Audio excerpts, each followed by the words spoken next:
Good evening, ladies and gentlemen. Welcome to the last Cyber Gamer match of the year. That's right, the last one of this season. Cyber Gamer main division grand final between Seraphic Nexus and SYF. It's going to be a great one. My name is Mennace, and I'm joined once again by GoGoGadget.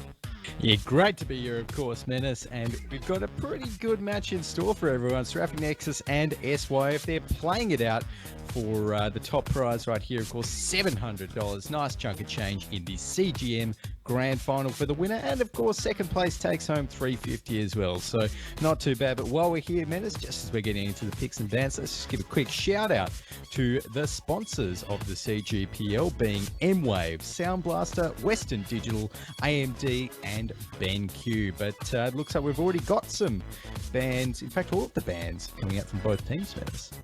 Yeah, that's right. Over there for SNX, they've banned out Syndra, Cassidy, and J4. Very heavy mid lane bans there, GoGo. And over for SYF, Elise, Renekton, and Nasus.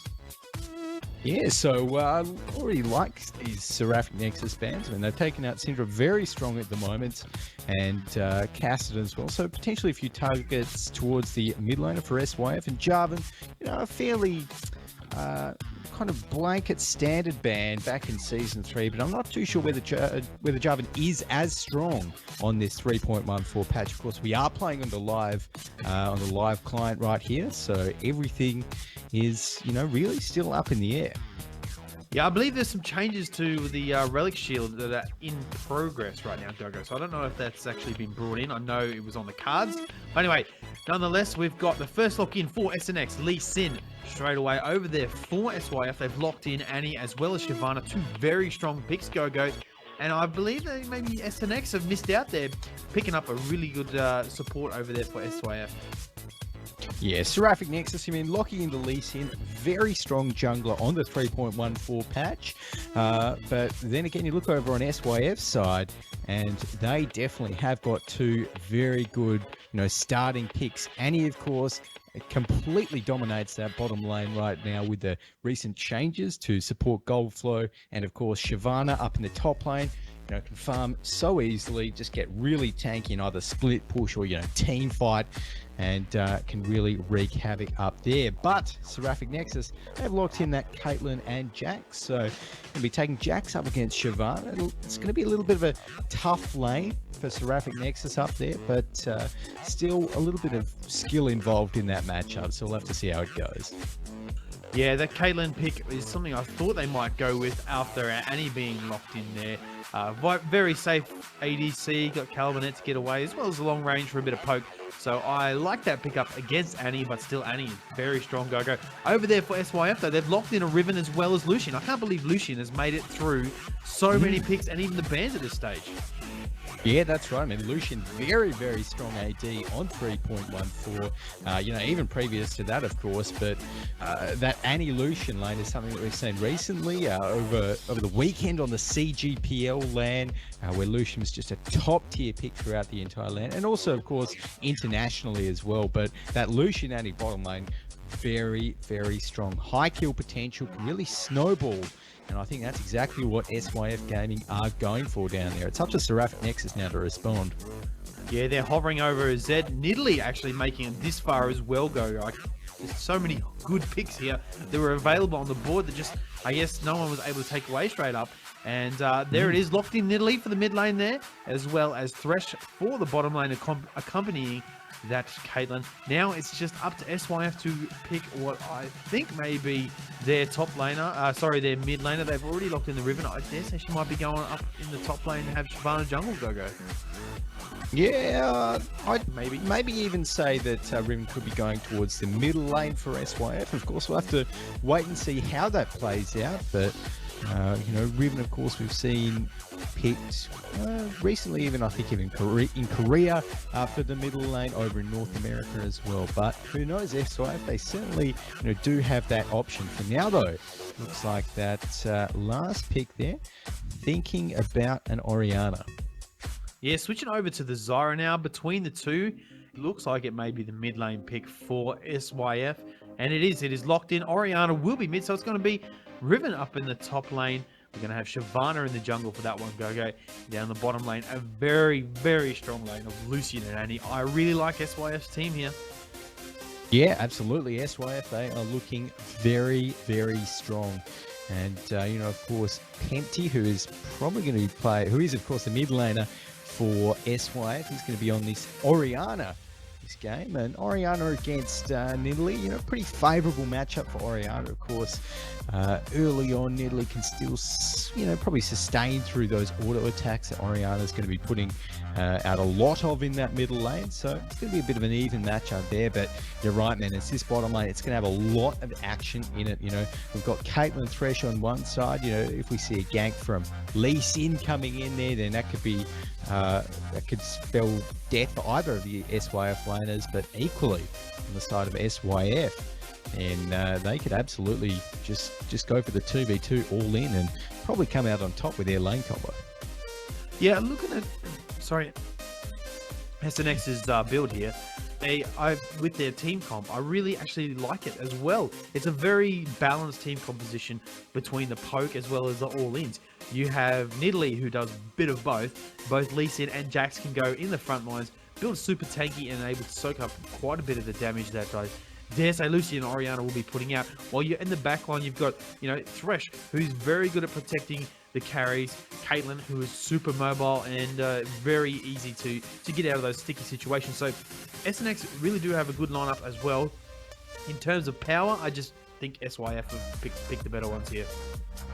Yeah, I like SYF's comp, right, for those sort of 5v5 all-ins that we're going to be probably seeing them try to initiate later on into the game. And, you know, that Shyvana jungle, you called it there, Mennace, and I think that's going to be pretty strong because we've seen even some numbers on Reddit recently where, you know, some kind of maths whizzes crunched those and found out that a Shyvana 27 minutes in can farm some ridiculous amount of gold if she just you know, buys those kind of jungle farming items. I think Spirit of the Spectrum, Spirit of the Ancient Golem, of course, very strong at the moment, and can really power through that jungle and kind of emerge later on in the game as, you know, an unstoppable dragon. But we'll have to wait and see whether that's the sort of route Jono chooses to go for. But equally on the SNX side, they've got a pretty strong comp. I like it just because they've got quite a bit of poke, you know, the Caitlyn, the Nidalee, and you don't have too much sustain over on SYF. So if SNX can kind of chip down SYF, it's going to get a little confusing saying those two, but if they can chip them down, then initiate, it could go in their favour. Yeah, and while we're here, guys, a big shout out to our sponsors, G-Skill, BenQ, Sound Blaster, Western Digital, AMD, of course, M-Wave. Without those guys, none of this would be possible. And this is, of course, the last CG match for the year. Make sure you head over to Twitter there and follow myself at Mennace52, that's Mennace with 2 N's, and follow GoGoGadget, which is at GoGoGadget LOL. That's right. So we've got 35 seconds left on the spectator delay clock right now, man. So I'm just taking a look through some of the spells to see if we missed anything, but nothing crazy. In fact, I think we're seeing almost mirrored some of the spells. The only difference is James in that mid lane on the Nidalee has picked up that barrier, and you know, Nidalee not that much kill potential in lane, so that barrier to kind of defend against you know, the all-in burst from Penty on that Orianna, good choice actually. I do agree. Like you said, GoGo, it's just going to be a matter of whether SNX can poke them down and get a good engage off. With the amount of power that SYF have, it's really SNX's main priority is to sit back and do a lot of sieging with Nidalee spears, Caitlyn's pilts over peacemakers, even the Lee Sin Qs every now and then, to get that bit of poke in there. Throw in Jax as well as Lee Sin for a nice engage, and I think that SNX may be able to pick up a few kills that way. Now, as you head into the loading screen, some cool skins coming out. Frenchman Lee Mutai, Lee Sin, Championship Thresh, as well as Officer Caitlyn for the guys on SNX. Some really nice ones there, GoGo. That's right. I love that Championship Thresh, of course, Mennace, and Darkfly Shyvana being in there by Jono as well looks pretty good. But in terms of level 1 action from both of these teams, I'm kind of expecting maybe an invade coming out from SNX. I mean, they've got a very strong level 1 composition. You know, Nidalee, of course, can check brushes with traps. We can see Pekka, or Pekka Coco, as he was formerly known on Jax, level up that stun and really get in there, get some AoE CC going. Thresh as well. So it certainly could be good for them. But now I'm looking on the SYF side. They've got a pretty strong level 1 comp to answer it. You know, the AoE stun from Annie, of course. Ant Soldier as well on the Ribbon, going to be pretty strong level 1. So it'll be interesting to see whether we actually get an invade from either of these teams.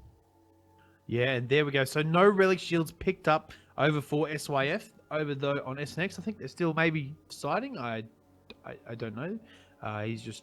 Artem is just chilling in the well at the moment, but that's actually a Spell Thief's Edge over there for Annie.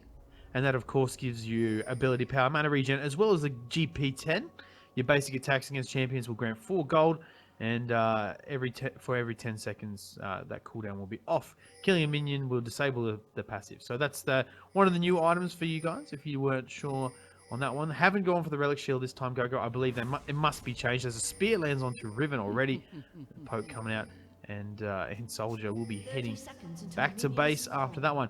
So pretty standard items back to Season 3 type metas here, GoGo, with Doran's Blade being picked up. Obviously now cheaper, able to grab a few health pots in there as well. Yep. Yeah, that's right. So Doran's Blade, very, very good pickup at the moment. What we're seeing right here. Both the junglers as well, starting off with a Hunter's Machete, although it looks like Pekka and Gish, so maybe thinking about going for a late invade, maybe onto the red, but instead they just get that ward down there, just in the river. That's going to keep them, kind of wary of any sort of movements towards that jungle from SYF, but I don't think SYF are looking to make those. And for over on SYF, they picked up a couple of the sweeping lenses, so able to get that extra vision control, picking those up, as Shyvana has grabbed one, as well as Lucian, which is very interesting indeed. The warding totem on Annie, so a little bit different to what we're used to seeing. Generally, we see like SNX over there, Thresh picking up the sweeping lens, and everybody else grabbing themselves a warding totem, helping them out in lane pretty early on. So we see everybody going to standard lanes, and Soldier getting stunned up here by Pekka Coco. Both these guys trading back and forth, and Pekka really coming out on top of that trade.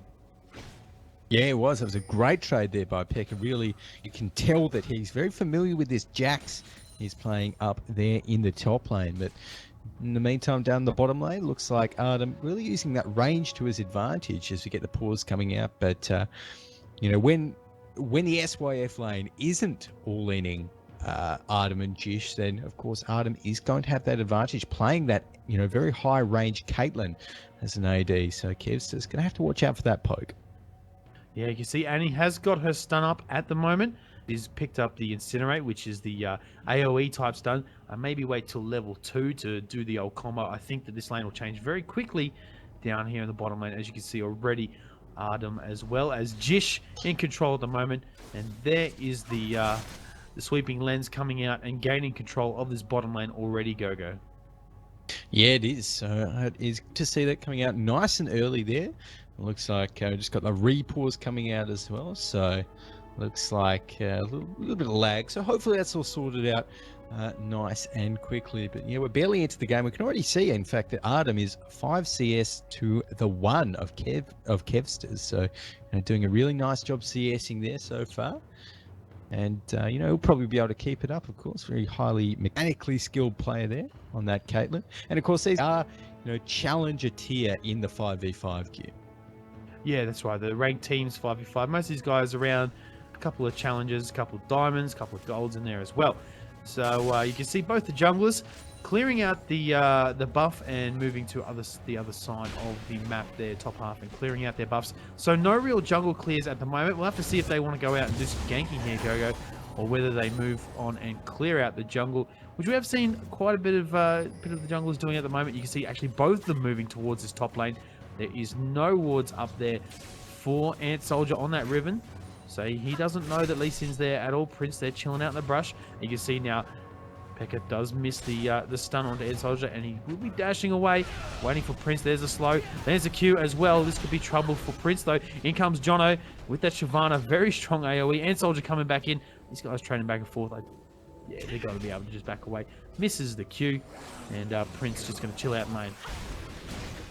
Yeah, Prince going to be finding there. Oh, they're actually going back in. Yeah, there's the stun, the Ignite being used as well. Jono flashes away. This is going to be first blood for Jax. Going back in. Prince. Oh, he dashes away to a minion. It's going to be enough. A flash from Pekka. One more auto attack will do it onto Ant Soldier. Ant Soldier uses the brush. Gets the stun off, but a double kill for Jax. That's bad news for SYF. Oh, double kill for Pekka Coco. And what a play there from Prince as well. Dodging, juking, just, you know, with all those Lee Sin mechanics, saving his life up there. Very well played to SNX. 2-0 on the scoreboard. And you're right, Mennace. A double kill on Jax early on. It's only 4 minutes into the game. That could very much, you know, get this top lane off to an early snowball, and that's not what SYF want, of course.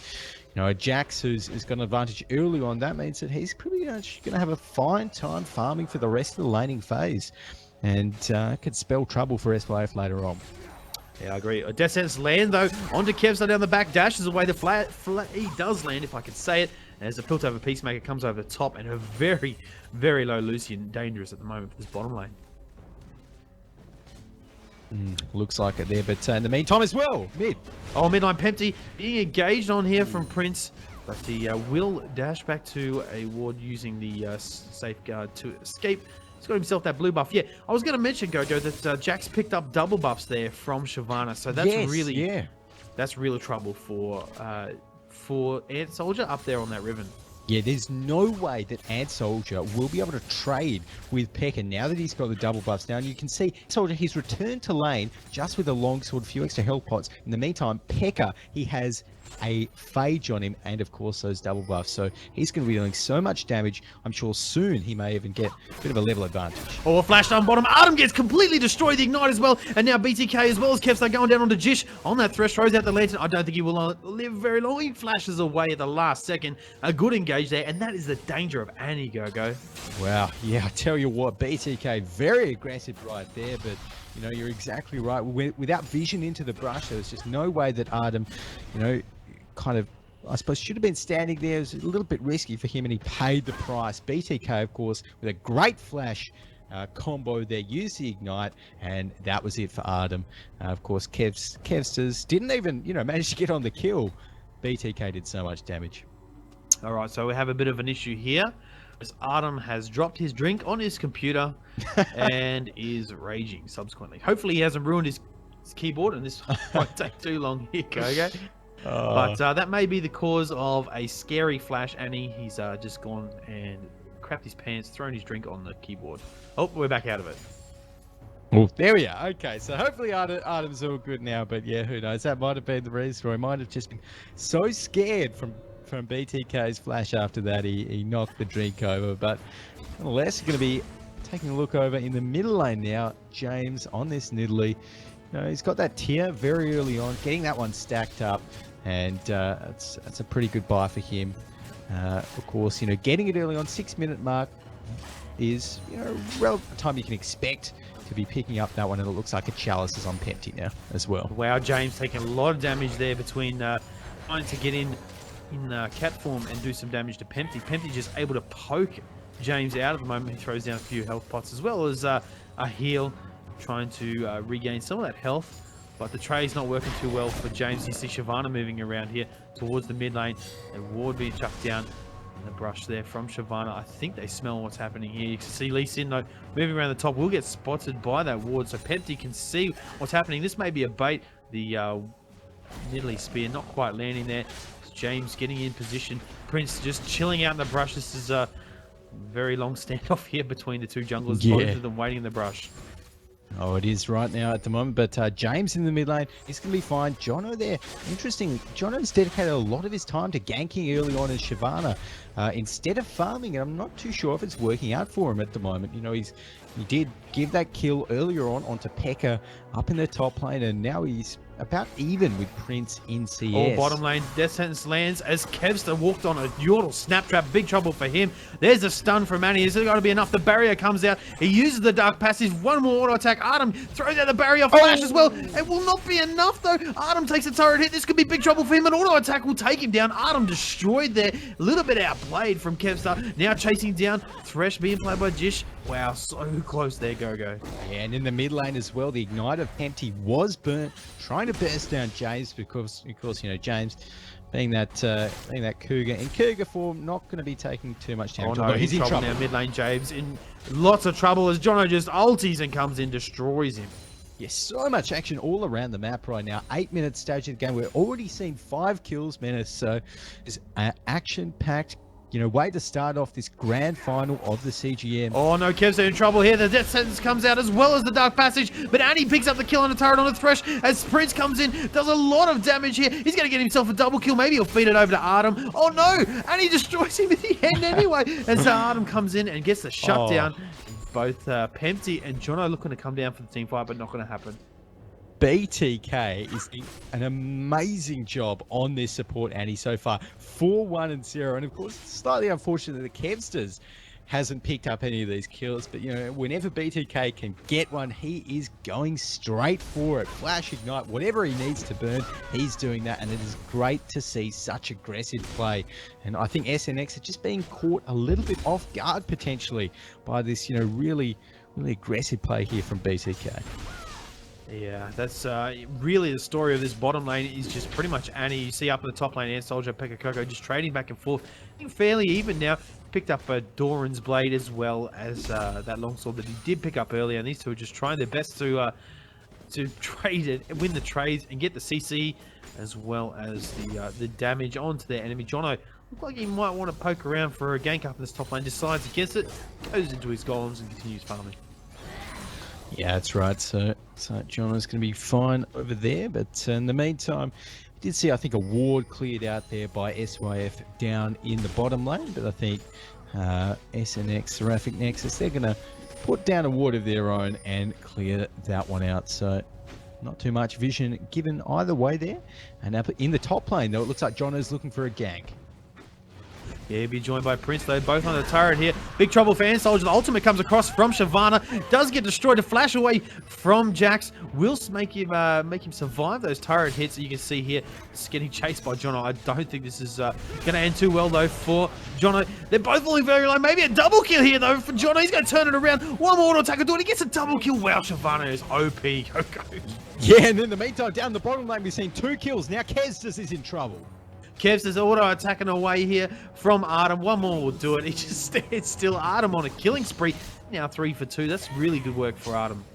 Oh yeah, what a turnaround. Down in the bottom lane there, we saw, I think, PK go in on both Artem and Jish, but they turned it around. Jish got a fantastic death sentence onto BTK, and Artem cleaned him up there, and that was 2 kills for Artem. I think BTK picked up, no, it was Kevsters picked up the kill onto Jish down there as well. So evening it up in kills now, but I tell you what, 7 for 8, very even at this 11-minute stage of the game. Mennace is only a 500 gold lead at this point in time, so just kills going across the board. Yeah, and what that really says a lot for SNX at the moment. I guess there's a bit of gold in the CS here between the two teams, as you see 7-8 kills, and it's about 600 gold lead towards SNX. I know it's not much at this stage, but CSing well for SNX is a good start. The Relic Shield being picked up, or the Targon's Brace on the Thresh. Lucian there building towards the Trinity Force straight away. Yeah, no, he's going for that tons of damage build right there. It looks like Prince is sitting on top of a ward in the middle lane. Oh yeah, he's looking like he's in trouble. Yeah, Artem. Sorry, I should say Prince missing the Sonic Wave onto Pempty as Ant Soldier's moved down as well. Prince had a lot of trouble. He's going to need to flash out of the Shockwave. Really good work there. Dashes towards James. Ignite being used. Is it going to be enough though? No, it is not. Jono wants to go in. The poke not enough. Go. He will escape with his life as Kevsters joins the mid lane. This is a push down for middle turret. I like this push coming out from SYF. They're using 5 members to do it, so they really need to get down this turret. That's exactly what they're going to do in the meantime. Jish and Artem down in the bottom lane, they're pushing down that. And SYF, they do get that middle tower, so as long as they don't lose any other objectives, that's definitely going to be worth it for them. And they may even rotate to Dragon now. Yeah, that does look like a Dragon to be starting up for SYF. The first Dragon of the game. No contention really by SNX. I do think that they know what's happening here. Destroyed in absolute seconds though, as Artem, being a little bit out of position, uses the 90 caliber net, resets in the fight, throws out a nice pill over Peacemaker there, and will escape. Got himself a bit of CS in the meantime though, over Lucian Gogo. Yeah, and I really like that roam there and in the middle lane from Ant Soldier. I mean, he wasn't doing so well up top. He decided, look, instead of just continuing to lose lane, instead of continuing to lose experience and money for not getting out CS, he just roamed down into the middle, help his team get that middle tower as an objective, and definitely worked out for them. So he's going to go up into the top lane now after clearing these golems with a little bit more gold. And down the Death Sentence landed on the Kev under turret. He's in trouble, destroyed. There comes the Tibbers though onto Prince, and not enough to get the kill. They pick up the bottom turret. Will they be able to get anything else out of this one? Blue buff is up there. A lot of pressure on the map here down on this bottom side from SNX, and you can see them moving around. No Dragon for SNX, unfortunately, for a little while yet. They're going to go take the blue buff, I reckon. It looks like it there, so they're going to have that one pretty much uncontested there. In the meantime, Pempty just continuing to push out in the mid lane, and we've got some early pickups in terms of the items right now. So Pempty going for that very early Athene's Unholy Grail, and that's going to help a lot against James's spears from that Nidalee. You know, a little bit of Jax's damage as well, and it looks like he's roaming up top for a kill on Pekka. Oh, this is a 3-man gank on Pekka. He doesn't even smell what's happening here. No wards or anything. There's a stun as well. He's trying to turn this around on Air Soldier. There's a shockwave coming out from Oriana. The Ignite, will it be enough? He throws out the health pot. It will be. And Pekka Coco is completely destroyed. Wow, that was so lucky there from Ant Soldier to get away. I think Ignite was one tick away from getting him down, but they're going to be pretty happy with that. And it looks like that top tower, it is going to be safe, deciding not to push it instead. It looks like BTK as well, roaming towards the middle lane to just clear a few creeps there. Yeah, eats a big spear to the face though. He's going to have to back away. Jono clearing out his red buff now, rotating around towards middle lane. He will have to defend this one as BTK not in a really good position, then does not want to fight James at this stage of the game. James is looking pretty healthy here, Gogo. Got himself the blasting one, the Sork shoes as well, so lots of damage. Soon to be a wow, the item that is escaping. Yes, will turn into an Archangel staff. Yes, that's the one. Caster's OP. Yeah, exactly. Archangel staff, of course, building later on as well. Once that tier is stacked up, well, once the Archangel staff is stacked up, James can be looking to, upgrade that one. But it looks like he's on 122 CS at the moment, so doing a job there in the middle lane, CSing very well. Even with those roams, even with that death, he is well ahead of Pempty. Very true. You can see now James not having the safety of his own turret here, able to still continue pushing up this this middle lane here, and able to just hold his own, which is not too bad. You can see here now the trade coming in. Prince comes in, does land the Sonic Wave. There's the Lee Sin kick back into Jax. He flashes away. The Shockwave, not enough to destroy them. And Kevstars joins the fight. Must have stood on a Yordle snaptrap. Sorry, I should say one of the traps from Nidalee. And not sure if he'll be able to defend this one on his own, Gogo. Yeah, I don't think he will. I mean, he's actually getting dived on. He does. In the back lane, throws out the barrier. It's enough. There's ultimate. The Culling coming out. He flashes over the back. Jono, enough to protect him. So close to dying here. Jono is so taking. Look at all these guys. 3 of them. 3v1 here. Jono doing a lot of damage. Caitlyn takes down a turret in the bottom lane. Jono falling so low as the kill onto Jax comes out as well onto Lee Sin. Wow, Shyvana. Well, in the meantime, down in BTK drops to Jish there. So much action going on around the map, Mennace. And that's right, that's Shyvana there, Jono. When he's in that ultimate form, he's got so much armor, so much magic resist, and of course, lots of health to back it up. He was just unkillable in that engagement. Yeah, you can see here, Jono in a bit of trouble. Cat form comes out, pounces onto Shyvana, doing a bit of damage, forcing him out of lane. Oriana will return though. SNX unable to capitalize on that last team fight. Won't be able to get the turret Pempty here, throwing out the poke onto Artem. Artem's got a lot of damage. They will get this one here, surely. A nice delay of death sentence might be the end of Pempty, though, as the Nidalee Spear narrowly missing here. Alright, so James going to be looking out there, potentially looking to complete that Archangel staff right now. And it looks like we've also got BTK's picked himself up a Fiendish Codex as well. So continuing to itemize towards that ability power. And it looks like we have actually got a needlessly large rod coming out of James. So he's probably just going for that straight Rabadon's build, and then he's going to pick up the Archangels later on once his tier is a little bit more stacked perhaps. Although already it's on 624 mana out of 750. So he's done a fantastic job so far of getting this stacked up almost by the 18-minute mark. Yeah, that's true. So, yeah, maybe going for that Archangels a little bit later on. And I really like that Gogo. Oh, no, James in a bit of trouble here. As Lee Sin comes in as well. Soldier, there's a shockwave onto James. James falling very low. He does get away. The kick from Lee Sin, saving the nice disengages. Jax is coming down the river as well. And SYF there decide against continuing the fight with this one. See Prince moving around again. No one else there to help him out. They will go down towards this bottom lane though. Looks like maybe a rotation towards bot and getting a gank off. Trying to get this bottom lane turret. Actually, that will fall very quickly. Artem and Jish know exactly what's happening here. Yeah, Gogo. that's right. And we've got to no. Oh, Jish is in trouble. Lots of trouble there. Throws out the ward. I was thinking maybe the engage would come out in the pinch from Nidalee as well as Lee Sin. We could see a really good team fight coming out here. 2 seconds till Dragon's up. SYF know it's coming. Looks like they're poising in, ready to start the fight for this one. Look at the poke though from James. This could be a big team fight here. Go. As Ant Soldier continuously coming down. Jono comes around the top. James falling very low here. A couple of auto attacks. And Shyvana picks up the kill onto Nidalee. Now SNX won't be able to contest this Dragon.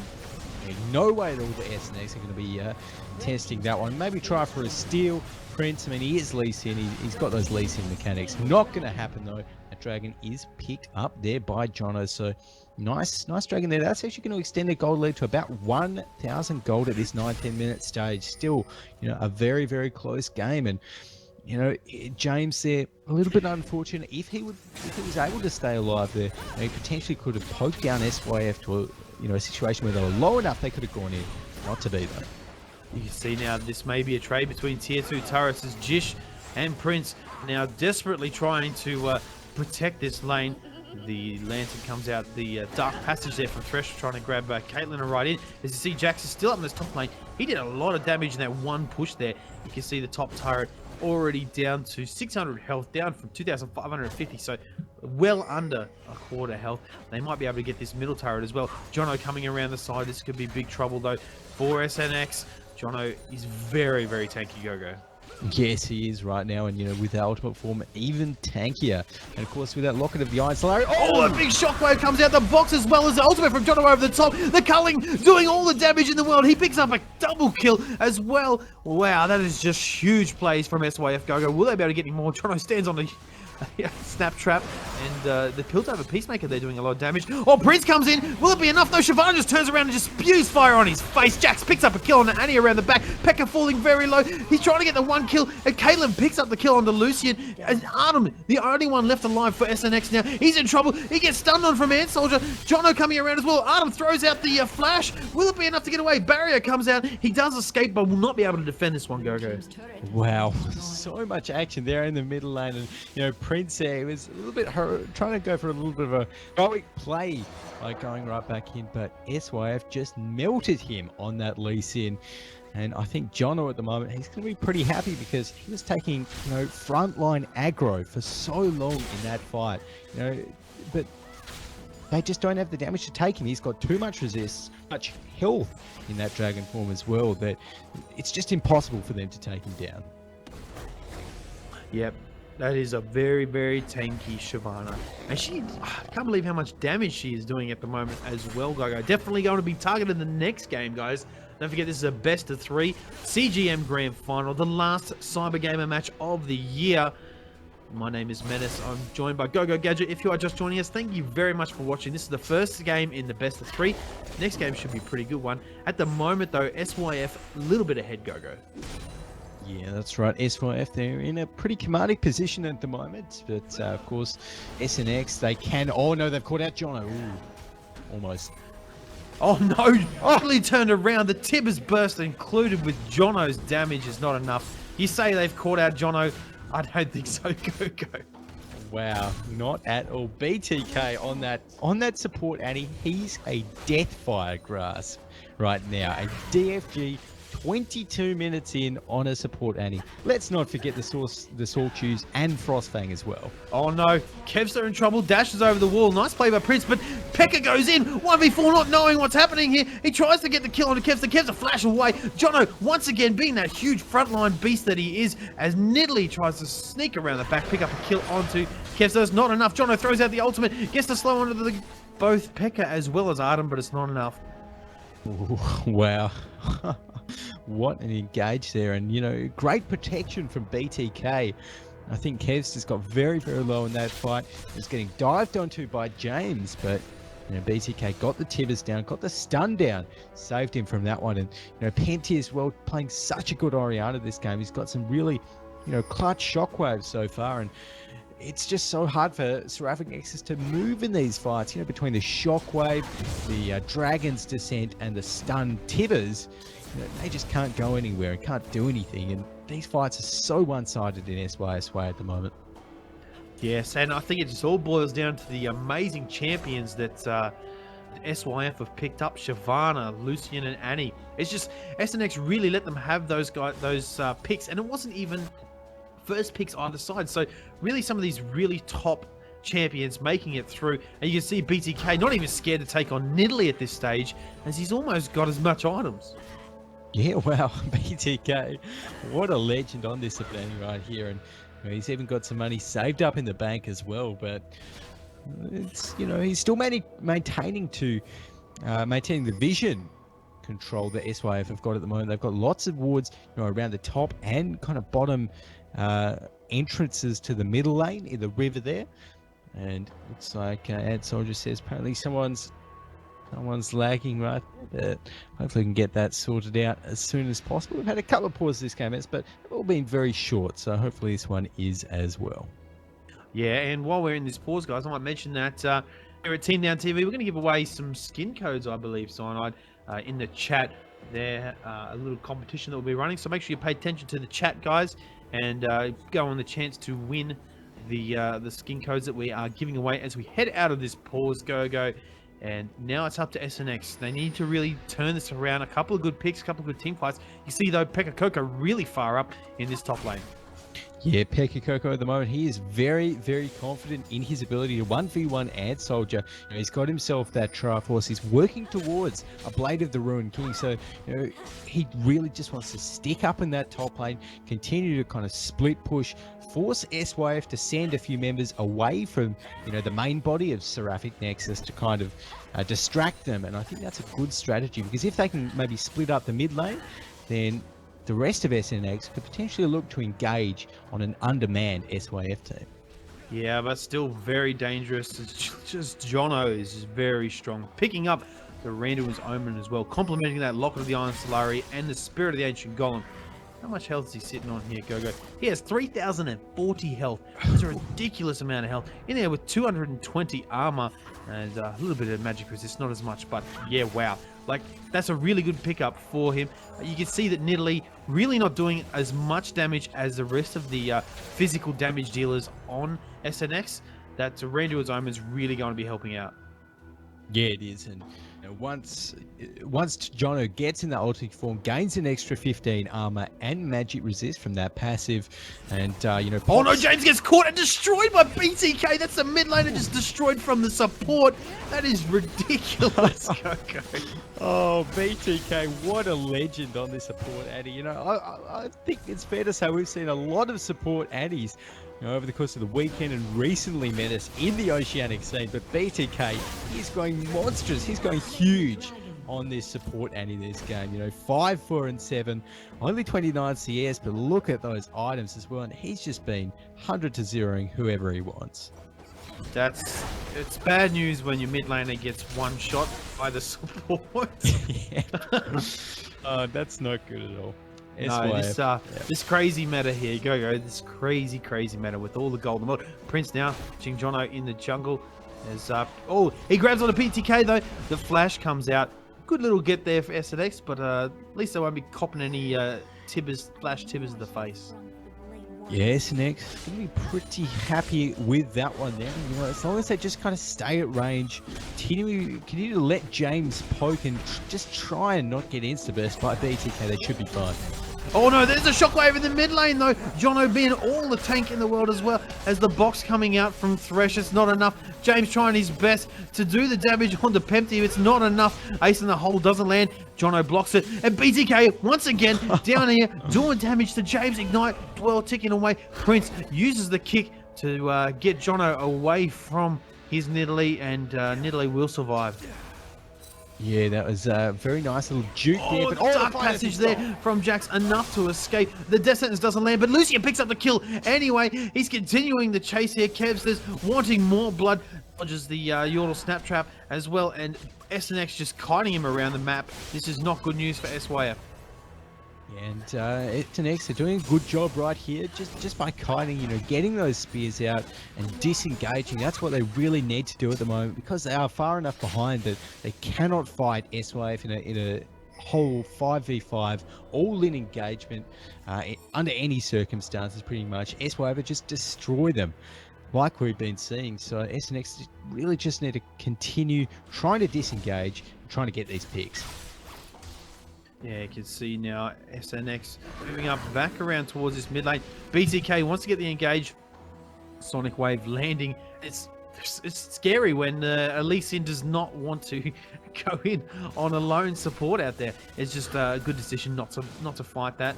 As you can see, Kevs is now clearing out this middle lane. He is pretty fed here. Got himself the BT as well as a Triforce. Coupled in with that last Whisper, and Berserker's Greaves doing a copious amount of damage. He's sitting on 304 attack damage at the moment. That's a very, very strong Lucian. Yeah, well, I mean, over on Arden's side, Arden's actually been farming kind of surprisingly well, given how his team's doing at the moment. 273 CS on this Caitlyn, and you know, 28 minutes into the game, he's almost maintained 10 CS every minute, even with his team down about, you know, what is it now, 5k gold or so doing a very good job on that front. He's also picked up that BF sword now, so he's dealing a lot of damage, has a lot of wave clear as well. So in any sieges, as long as Seraphic Nexus can disengage, wave clear and poke, he should be all right. Yeah, that's probably the next best thing for them to do at the moment. Pekka Coco is very, very fair. Well, he's got very, very good items at the moment. You can see the split pushes coming out again. Jax is moving down though. Maybe he catch out a Jono in the jungle. There's Jono moving around. So yeah, Jax is pretty full up right now. He's going to the Blade the Ruined King as well as that Trinity Force. The Giant spell there. Maybe moving into something else. As he gets a stun onto Ant Soldier, training back and forth in this top lane. Yeah, Ant Soldier not having the best of times on Ribbons. Only managed to contribute 3 of his team's 20 kills there. So he's just been forced to stay up in that top lane and just try his best to make sure Pekka doesn't, you know, get any of those towers for free. So he's doing an all right job of that, but definitely perhaps not having as much of an impact as he'd have liked for this SYF lineup. And you look at the control that SYF are allowing SNX to have. So SNX are keeping them pushed up in this top turret. Now Ribbon's coming in, the speed buff being used, trying to get some kind of engage going. They've left Jax alone. He'll surely take this turret, GoGo. Yeah, he should take that, no problems. All in the meantime, I love James's positioning in the mid lane. He's just chunking out those spears. BTK, Kevsters, they're in trouble. Oh, Jono getting caught out now. Actually, damage finally being put onto him. The box comes out from Thresh in a really nice position, just zoning out everybody. And you can see 3 members of SNX trying their best to fight Shyvana as well as Riven. Riven picks up the kill on the Thresh. And there goes Riven in the end. Jax picks up that kill. Jono now still very tanky, popping that ultimate in the brush. It's a 1-for-1 trade here. That's the top laner for the support, though. Look at Kevsters, very low. Oh, that spear narrowly missing at the top. The shockwave comes out on the turret, though, as Pekka Coco goes in. Ace in the hole, over the top, lands on the Pempty. He flashed away. It wasn't enough to get the kill, but Caitlyn takes down Annie around the back here. It's crazy, GoGo. Wow. So much action going on there in the mid lane, man. As I tell you, I didn't know where to look. 1 for 2 when it's all said and done there. SYF coming out worse for wear in that trade. And I think SNX are going to be able to pick up this middle tower now as well. But look at those spears. Finally, James has really kind of, I suppose, got the hang of this Nidalee, and he's playing it well. He is. Oh, the culling coming out from James. He throws the barrier. Oh, no. Lee Sin dodges away. Is it not enough? Oh, that huge spear and the shutdown from Caitlyn. Worth there. A kill with 2 assists on it. Kev says, I only managed to pick up 1. That was a great bit of play there by James. I think he managed to, barrier off some of the damage to the culling, dodge the rest, and a very valiant Prince there who took 1 for the team. Yes, very much so. Able to get that shutdown gold over to Caitlyn really will help out as End Soldier now returning to this top lane. Farm Fest 2013 happening in this top lane. It is, and 240 CS to 180. 184 right there. So Pekka Coco doing a fantastic job up there with this Jax. He's actually picked up that Randall and Zoman as well, which is actually a fantastic pickup. Against that SYF team, they've got so many auto attackers. Kevsters, Jono, and Ant Soldier there that they are definitely going to be feeling the pain from that one, I suppose. And Seraphic Nexus, in these next fights, now that they picked up the Dragon as well, they are closing the gold lead. 52 to 53.6k at the moment, Mennace. And it seems like they've kind of finally realized how best to play their composition. They're not looking for fights. They're just waiting until SYF are poked down low enough so that they can pick one of them off or maybe go in there. Yeah, and it's working to great success here, GoGo. SNX, like you said, closing the gap on that gold lead. Pekka Coco is just a beast at the moment. Ant Soldier can't even fight him, won't fight him. Look at the damage that he just did to that Riven. As here comes the split bush once again. This is the same tactic that's worked out so well for SNX. And they've held in there, done a really good job so far. SYF, they had that really strong early game and that huge lead. Jono was just so beast, maybe just falling off a little bit in this late game as the rest of SNX's late game composition really coming to life here. Yeah, that's right. SNX, they did look weak early, but of course, they're the ones with Jax, they're the ones with AP Nidalee, Caitlyn as well, whereas SYF, anti-support does kind of tend to fall off towards the very later stages of the game. Kev's is on that as well, on that Lucian, and Ant Soldier, of course, just hasn't had an impact much at all this game, but SNX, if they're in this position, they've got to be pretty happy because they could just continue this unstoppable siege, it seems like. Yeah, some really nicely placed Yordle snap traps from Artem, keeping the SYF guys really at bay with the counter pushes coming out. And look there's the poke that we're talking about, GoGo. All it's going to take, though, is a flash. Tibbers from BTK onto one of the squishies. Nidalee flashes up. Tibbers is up. There's an ulti from Jono, though, going in really deep, really too far away from his team at the moment. The death sentence not landing. So there's an ulti burn from Jono. Not sure if maybe a bit of miscommunication there over the wall. Pempty doing damage onto James. Jax in the top lane, though, gets the kill onto Riven. I did miss that one, Go. I'm not sure if you caught it. Yeah, that's right. It was just a plain 1v1 there, although James is in trouble. Yeah, down in the mid lane here, you can see Jono taking more and more poke damage as BTK gets landed on from Prince. Ace in the hole coming out. Hibbers does not block it, unfortunately, as BTK is super low here, getting to well under a quarter health, and more pressure from SNX down on this mid lane. The spear's landing. Kevsters, though, he can take a spear. He's got that Negatron code, GoGo. Yeah, he absolutely can.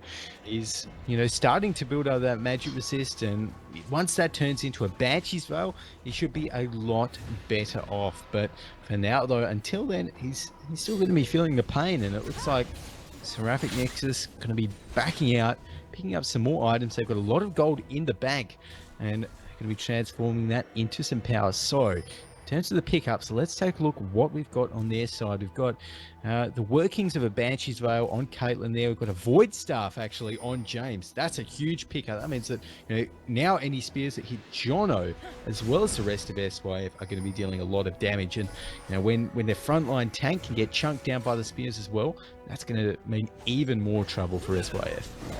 Yeah, Jono, they're chilling out in lane, eating up that ward. As Baron vision control is now the key point to this part of the game. GoGo, 35 minutes in.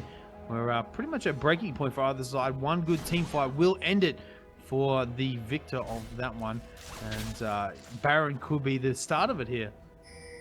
Yeah, perhaps. It looks like Aaron is definitely the focus by Seraphic Nexus at the moment, although Artem is down in that bottom lane farming, so they've got to be very, very careful there. They cannot fight SYF 4v5, although, you know, equally, SYF, they can't do the Baron right now because James is there. So if they tried to do that, James would just poke them down, you know, until the Baron killed them. So it looks like SYF might be thinking about it right now, though, although I think Artem is going to be rotating up.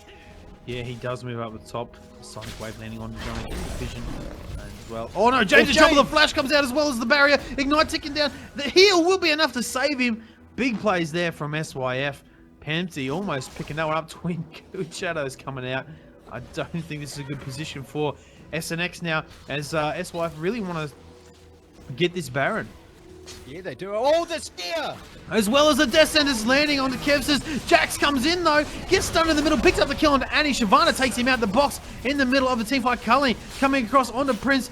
Jish at the back trying to do as much disruption as possible on the Thresh. Now Jono forces the flash from Prince over the wall. James picks up the kill onto Oriana though, as Artem is going ham up in the enemy jungle at the moment. A double kill for him. This is a good team fight for SNX. One more catch from James. We'll get Jono there. He's very fast and very tanky. I don't think they'll pick that up unless no, Thresh and that are going to be just chilling out around the Baron and killing that one really quickly.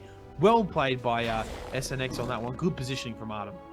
Yeah, fantastic play from SNX on them, and they just poked them down, you know, low enough so that when they went in, they were guaranteed to win that fight. BTK, you know, he got about 80% of his health just evaporated before that fight from one of James's spears. Max range, of course, and that just kind of signaled Seraphic Nexus to go in. Now they picked up the Baron. Now they've won that fight. I think that was a 1-for-4 exchange.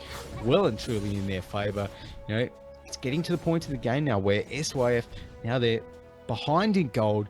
Kevsters on this Lucian has kind of already peaked in terms of power, and it's going to be a bit of a struggle for them to, you know, to really turn this one around. Yeah, SYF in a bad position. This game is turned on its head, GoGo. Gone from SYF being in full control, getting ganks off early on. It is now SNX with the control. The Banshee's Veil being finished on Artem, and the Guardian Angel actually being picked up on Lucian. So that'll help him out in the team fights for sure, be able to revive back up and continue doing all the damage. But Artem, 9-2, 369 CS. Look at the gold difference here, GoGo. 17,000 gold to 14,000. That's a lot. He is level 18, but that's 40 minutes in. That's huge. Yeah, no, that is a massive gold difference right there. And you know, now that Artem has picked up that Banshee's Veil as well, now that he's, you know, looking so strong, 6 items at the moment, this is looking pretty bad for SYF. And look, Seraphic Nexus, they're just going to continue this siege while Pekka distracts Ant Soldier up in the top lane. Look at the spears from James. On point with those all game now. Able to do the damage before really not hurting too much, you know, getting a little bit of poke out, but look at them now really just chunking everybody down. The well-played spears from Nidalee, and every Nidalee player still in the habit of turning into Cougar form and dashing away at the last second. Oh, BTK eats a spear to the face, max range, and it's just destroyed. He's at a quarter health. Yeah, look, he's forced to go back from that one, and Seraphic Nexus has just more free damage that they can perhaps try and move onto the tower right now, but Seraphic Nexus, they are in the driver's seat for this game at this 40-minute stage. The Twin Shadows does come out, though. Yeah, it looks like SYF wanted to engage that one. Another spear, just destroying Kevs. There's one more will do it. Oh, well, actually, it may not take him all the way down to low health. He does have the GA. Be nice gear for SNX if he can pop it. And Ant Soldier eats one as well. He is nowhere near taking it all. Pretty much a glass cannon at this point. Got that chain vest. And yeah, Kev says, you might have to head back, mate. You will get destroyed from one of those spears to the face. Yeah, he will. And at the point of the game, Kev's not going to be too happy. All that, he is one item behind Artem at the moment. Oh, wow. Oh, my goodness. Kevster's very low now. He will be going back to base. This is a good opportunity for SNX to get a fight happening here. Do they realize the opportunity they have? I think they do. Oh, another spear onto BTK James. Oh, my lord. It's a huge damage. Even Jono's taking a big amount at the moment. Ridiculous amounts of damage here going out on those spears, and Artem as well with those pull type peacemakers is doing a fair chunk also. But the culling does come out, ward them away. Yeah, using that to clear the minions. But, wow, BTK left with just 50 health after that spear, and Jono decides to go in. He's in a bit of trouble here. The rest of his team are nowhere around. They're actually very low, and there's the kick onto Jono. The box comes out over the top. He throws out the ultimate. Lucian picks up the kill though onto Nidalee. Jono falling very low. Ignite onto Pempty. There's a shockwave over the top. This is a good fight for SNX. A double kill for Kevsters. The Tibbers comes out. That's a triple kill. Will he be able to get the quadra? There's the quadra. Jax is still alive though, up in the top lane. Kevsters well played there, and good positioning from those guys. Fantastic bit of play there from Kessers and SYF, and generally saw Jono there. I think he's the true hero. He managed to bait, those 4 members of Seraphic Nexus into thinking that they could kill the dragon, but no chance in the world. Got that dragon's descent out of there. He turned around to still kind of give SNX a glimmer of hope of killing him, but by that time they were ways too far in, and boom, quadra kill. Yeah, will they be able to capitalize? Maybe get themselves an inhibitor, something that SNX has been trying to do for the last 10 minutes. Go. Push down that turret. Another 10 seconds till Nidalee is up. They'll get the inhibitor. Well played, SYF. I guess they just maybe had to wait out for that Baron buff to despawn. They're going to move through and get themselves the dragon. Look at the big push on this bottom lane, though. Nidalee will be there shortly, but that's a good amount of free damage for them. The lane's pushing all around here for SYF, and it's now switched the other way around, GoGo. Yeah, it looks like it now. So SYF going to be pretty happy with that trade. The dragon goes down now as well. We've got 43 minutes into the game. Gold lead, it's been so back and forth this game. Now it's back in SYF's favor, and Soldier now at the blue buff, just stealing that one away from Seraphic Nexus. He's going to be backing out there as well. And after that quadruple, I'd say Kevsters probably has enough money. Yes, he does. 3.7k in the bank there to finish off that 6th item. And, again, we've got this kind of reset of everyone's positions at the moment. That mid lane inhibitor is down, so Seraphic Nexus have a few options. The Baron's up in 1 minute and 30. They could just wait, turtle till then, push out the mid lane so they're in a good spot to try and contest it when it does come up. And I think SYF, they're probably going to be expecting them to do that. So looks like they're looking for a fight. Yeah, Baron up in a minute 10. SYF chilling out around the red buff at the moment, trying to scope out the enemy. There's a fair few wards over there from SYF in their own jungle. So they really retracted that control. As you see Pekka going in onto Kevsters. Both of them still got this GA up. Not been popped as yet. And the Twin Shadows is used for the engage. Jono wants to go in. The 90 caliber nest slows him down a bit. A good disengage from SNX. Yeah, it was. Looks like SYF continuing to, maybe put some pressure down into this bottom lane now. They haven't taken that tower yet. And SNX, the only issue for SYF Gaming at the moment is that they do decide to push out this bottom lane. The Baron is open. So it's up to Seraphic Nexus to choose whether they want to go for an inhibitor, which I think would be the best choice, or the Baron. Either way, one of them's free. 12 seconds, Baron's up, so that's maybe enough time for SYF to respond. As James is coming down here, gets a spear on the Kevsters, taking him down to just over half health.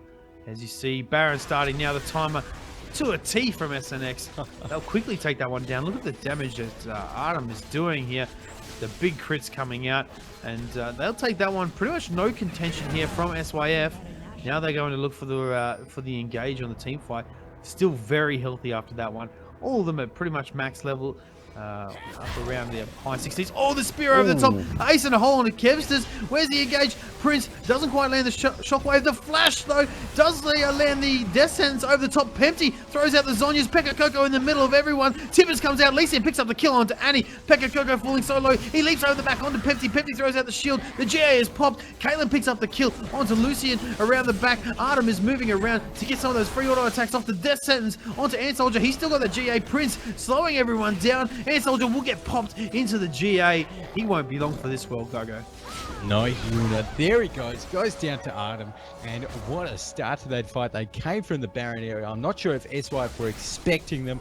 And that's from James instantly chunked Pepsi down to 50% health, and that was a cue for Seraphic Nexus to start that fight. Baron buffed up. That was a whitewash, 0 for 4, fight there for them. They can be very happy with it. Oh, Descendants onto Jono. Jono 1v5ing here. This is game over. SNX will be able to take this one out very quickly with a Jax on your team. They will take out this first game in a best of 3. Well played to SNX as well as SYF. It is such a close game we just saw GoGo. And there it is. First match to SNX in this CGM Grand Final. Yeah, fantastic game there to start the best of 3 series off. Mennace, ended up the score by being 25-27.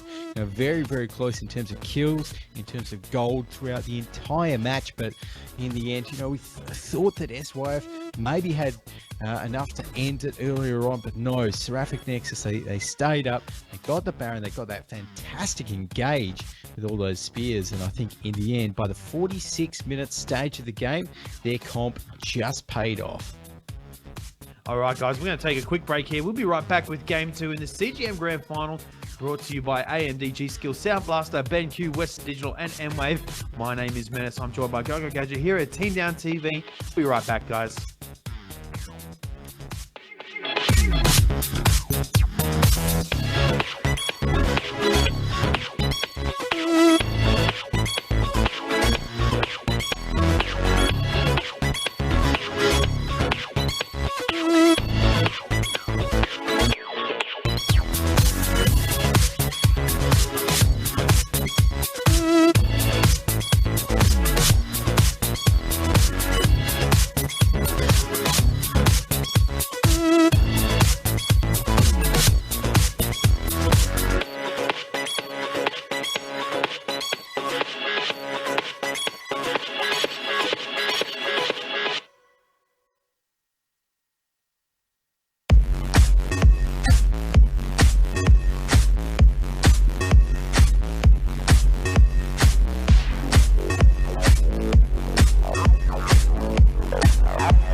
Alright guys, welcome back to Game 2 of the CGM Grand Final.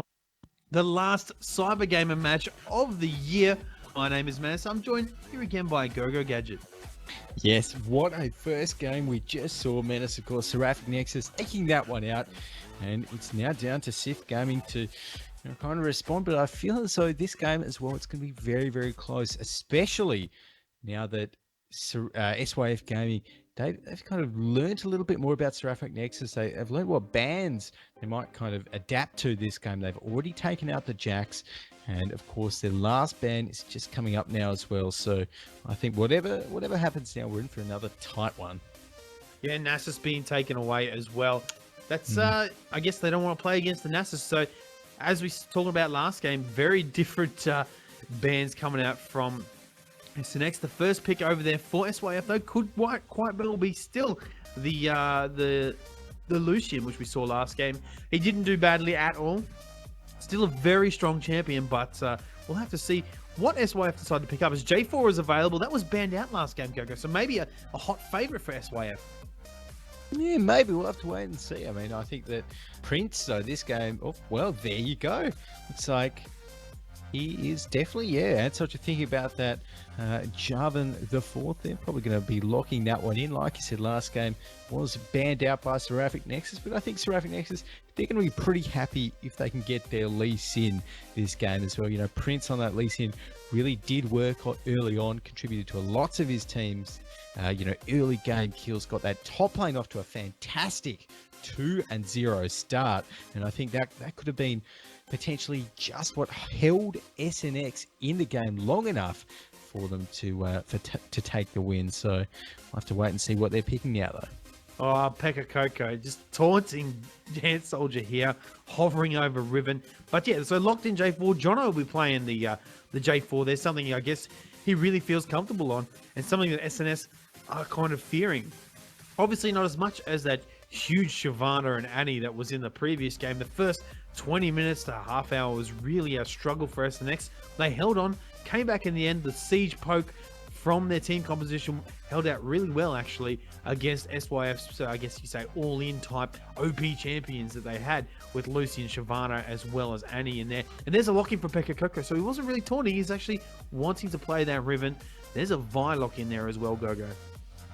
Yeah, Vilock, you know, quite like that there by Prince, of course. He's probably going to be taking that one into the jungle. We cannot see the summoner spells until we enter the spectator delay period, of course. But, you know, that Vi, a very strong jungler at the moment, and it works very well with some aggressive mid laners. So I wonder if James is going to opt for something that's not the Nidalee this game. I mean, he certainly could still pick at Nidalee's grade in any composition on this patch, but, you know, also has the option to go for a little bit more of an aggressive mid laner, you know, to synergize with Prince once he hits 6, gets that assault and battery, and of course it's really easy for him then to gank that middle lane. But for now, SYF thinking about their next 2 picks. Yeah, they're locked in now, Gogo. Shen and Lucian there being locked in for SYF, going with that Lucian once again. I guess they feel like he didn't go too badly in the previous match. Now they don't have an Annie to support Gogo, so we might see something maybe like a Leona has been very favorable lately. Something along those lines coming into the play. Thresh is available once more for Jish. Jish did a really good job actually last game. They had a few nice death sentences. Was able to disrupt with the well-placed boxes and the flays coming out. Artem feeling like he wants to play this Caitlyn once more, hovering over that at the moment. James has got that Thresh in there as well. Another 25 seconds till they might have to lock those in, but looking like the similar team composition here, Gogo. Yeah, it is. So for now, Seraphic Nexus definitely going to be opting for those, you know, kind of familiar bottom lane that they went for last game. So not going to be too crazy for them, and I think that really did work out. I mean, we saw last game how well Artem did do on that Caitlyn, of course. Mennace, you know, he was so far ahead in CS, even in the later stages of the game, after SYF had been winning some of those team fights. Artem was still, you know, 50 or so CS ahead of Kevster's Lucian, and really did work on that Caitlyn. You know, he was played fantastically in all of those late game team fights, great positioning.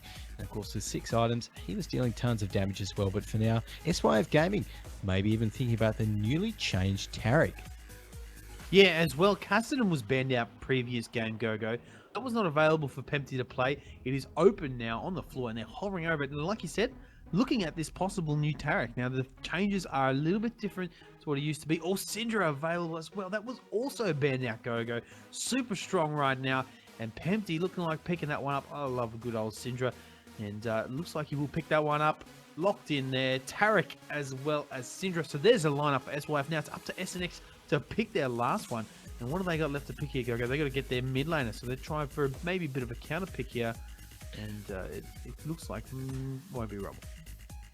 Yeah, maybe here. So with that Syndra locked in, you know, they've got quite a variety of choice. They could go for that Orianna that's not locked in this game. I don't think we're going to be seeing a Rumble like I see hovered over right now. Of course, not out of the question for that Riven to be played in the mid lane and Rumble to go on top, but we'll have to wait and see something like Cassidy probably wouldn't work too well here. SYF, they have a lot of CC. Cassidy never likes that. And of course, Syndra's going to be doing pretty well against him in lane. So yes, there we are. We've got that Rumble locked in. We're very interested to see whether that Rumble is going to be up in the top lane, or we are going to be seeing some sort of crazy mid lane Rumble.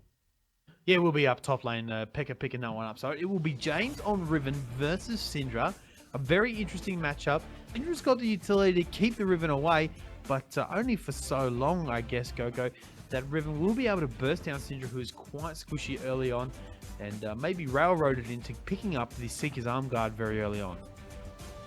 Yeah, potentially. We have to wait and see. I think that would definitely be a strong pick up there for Panty, but early on, I think he's going to be, really putting the harass onto James in that middle lane. Of course, range versus Molina in that matchup. As long as Panty's kind of careful and doesn't let James get any combos off onto him, then he can definitely maybe zone James out of some creeps early on in that lane. But we'll have to wait and see how that plays out. I'm really interested in this bottom lane of SYF. They couldn't go for this Annie, was banned out this game, but instead they've gone for another, fearsome kill lane support in that Tarek. So I'm sure BTK will be just as aggressive. All right, we can now reveal the summoners. And while we are in the 3-minute delay, we're going to give out the last of the skin codes here, guys. So the question that you need to answer is, who is the ADC who recently played in the CGPL for Team VGR? That's Wolf Goes Raw. Who is the ADC? What is the guy's name that plays in the Team VGR and who plays the ADC? I did an interview with him on the weekend. A really top bloke. And all you have to do is send a message to the Team Down TV 1 account with your answer, and you'll be able to pick up some awesome skin codes there. Yes, make sure you get those messages in there, guys, and have to wait and see. But you can also take a look now that we're into the all right, sorry, don't message him. Say it in chat. I apologize. So okay, just say it in chat. There we go. Alrighty, so only the winner. All right, that's right. First in, best dressed there in chat. But now we can, of course, take a look at the summoner spells now that we're into the spectator delay period minutes. So taking a look, nothing too crazy on either side, but yeah, I think pretty much mirrored across the board, it looks like. Except for the exhaust. Yeah, exhaust on Tarek will be very close and personal, being the melee ADC that he is, and we've talked about this before. Melee to range ADC, melee to range supports always have a little bit of a disadvantage. Hopefully BTK can use it to a full potential of this new Tarek. I'm interested to see how he builds their GoGo and what he can pull out in being accompanied by that Lucian. And looking at overall the teams here, GoGo, I still think that, well, look, I really like SNX lineup once again. I mean, Arden played a fabulous Caitlyn last game. He farmed like a beast. And Pekka Coco on Jax was on point. I'm really keen to see what he can bring out with the Rumble against that Shen, though. Over there for SYF, they will have the potential of the split push composition. They've got a little bit of siege, a little bit of poke there, as well as jumping in with the J4. The synergy, I guess, with culling as well as Cataclysm is not too bad. What SYF able to bring to the table, I do not know. They might have some kind of cool strats involved here. Yeah, maybe. And I've just been taking a quick look over on SYF Ant Soldier's room page and his masteries for this game up on the shed, and he's actually running some double penetration reds there, the greater mark of hybrid pen in those ones. So he's probably going to be opting for that early Sunfire cape like we do see is pretty common on Shen. And he's also got a little bit of magic resist down there as well. 24 in defense, so should be fine going up against that Rumble. But it's going to be very interesting to see how this mid lane plays out. I haven't seen James. I can't remember ever seeing him play this Riven before. Of course, I haven't spectated too many of Seraphic Nexus's games, but if he can get to an early lead, maybe with the help of a gank from Prince, then it's very much a lane that can snowball in his favor, if he's kind of fake a level with his Riven play. All right, so congratulations there to the winner of the skin code, I believe is IM Drinks. Successfully answering the question. ADC for VGR is, of course, 0. And as Scream said in chat for Brownie Points, how old is he? 14 years old. And he cleaned up pretty well on the weekend, didn't he, GoGo? He played very good ADC. Yes, Unfortunately, yes, not he did. able. I think they took away 4th place there, losing to Rebellion in some very close matches. All right, we are into the game, guys. This is the second match, potentially the last one of the night and the last one of the year. The last Cyber Gamer match of the entire year. The Cyber Gamer main division grand final. The winner will take away, I believe it is $700. The second prize, $350. So lots on the line here for these two teams. And first match was going to be probably just as good, GoGo. Yeah, I'd say so as well, Mennace. And looks like I've got the early starting buys coming out from both sides. That Relic Shield is going to be on BTK's Tarek this time, so hoping to give Kevs just a little bit more health and a tiny bit more gold in the lane as the GLHFs come out. And we are going to be seeing Pekka and James in a pretty aggressive spot here, potentially looking for a bit of a late blue invade with the rest of his team. Yeah, so chilling out in that brush. Pekka Coco throws out the harpoons onto Ant Soldier, revealing his positioning and deciding to move back towards the top lane, as everybody is very defensive at the moment, GoGo. Yeah, they are. So we're not going to be seeing SYF to anything crazy early on, just getting the vision out there. Oh no, Kevs does. Oh, he was very lucky there. He kind of waited a little bit. Jish not going for that death sentence yet. Hasn't quite leveled it up, but valuable information. They did spot Kevs there, so it's probably going to give Seraphic Nexus a hint that SYF just going for that normal standard start. Although that ward was destroyed with the help of the trinket. Yeah, speaking of trinkets, I don't think Thresh has actually bought one, so I may have forgotten to pick that one up, unless it's surely he's not bugged. Yeah, I think he probably forgot. Yeah, it's something. I mean, it's a new item. You got to forgive these guys for not grabbing that one. We'll probably head back to base in a minute, realizing his mistake, as the guys down here on SYF clean out the red buff forward, help J4 clean out the red buff, I should say. A relic shield picked up for Tarek this time. No relic shield over on Jish. No, there's not there. Jish just opting for what he started with last game, I think, on that Thresh. So very similar starts right there. Really looking to get those that vision down pat. Although, of course, without the totem, it might be a little bit of a struggle. Who knows? Maybe he's kind of waiting to see. He can pick up a specialized token depending on what he feels like on his first back. I'm not too sure. But, yeah, maybe some hidden strap behind this that we don't see. You can see SYF in his bottom lane. Lucian taking poke from Artem. The headshot procs there, really giving him that extra poke, as well as the long range. They say that Lucian's a lane bully. Artem is just as much of a lane bully on the Caitlyn.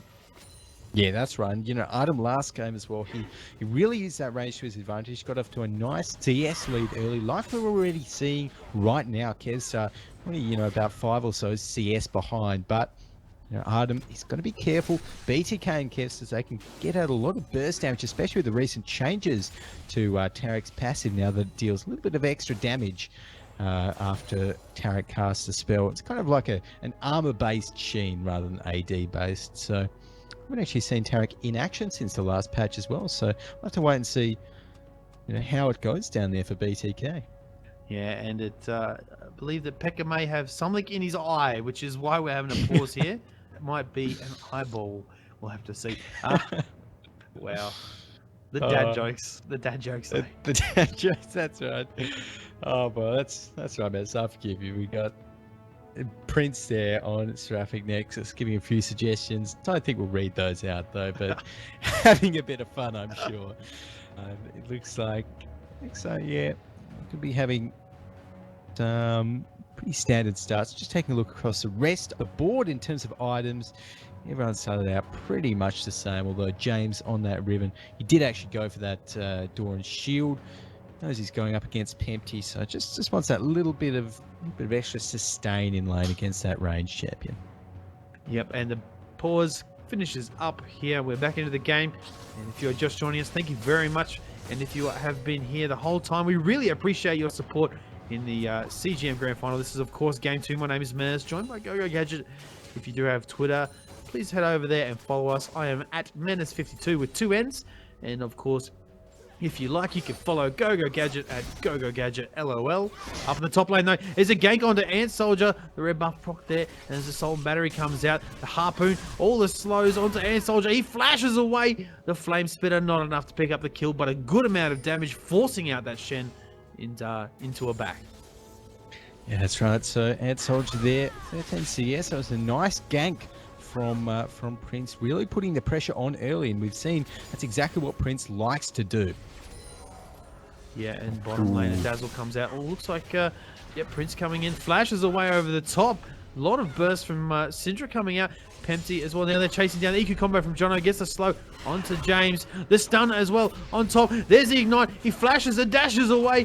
One more auto attack ought to do it. As Prince goes very low under turret. The flash from Jono over the top. He is so close to dying at the moment. Still no first blood after all that action, GoGo. Oh, and down the bot lane, the action hasn't stopped. Yeah, there's the dark passage from Artem into Kevstar. Not enough, though, to pick up the kill. Who's going to get the first blood? It's so close around the map here, GoGo. So back and forth. Yeah, it is right now, and looks like SYF really putting the pressure on this middle turret now as well. There's nothing that James can do, and I don't really think it's a good idea for him to stay down there. One combo from Jono, that could mean the end for him. Oh, and look at that. Jono's really keen to get it down.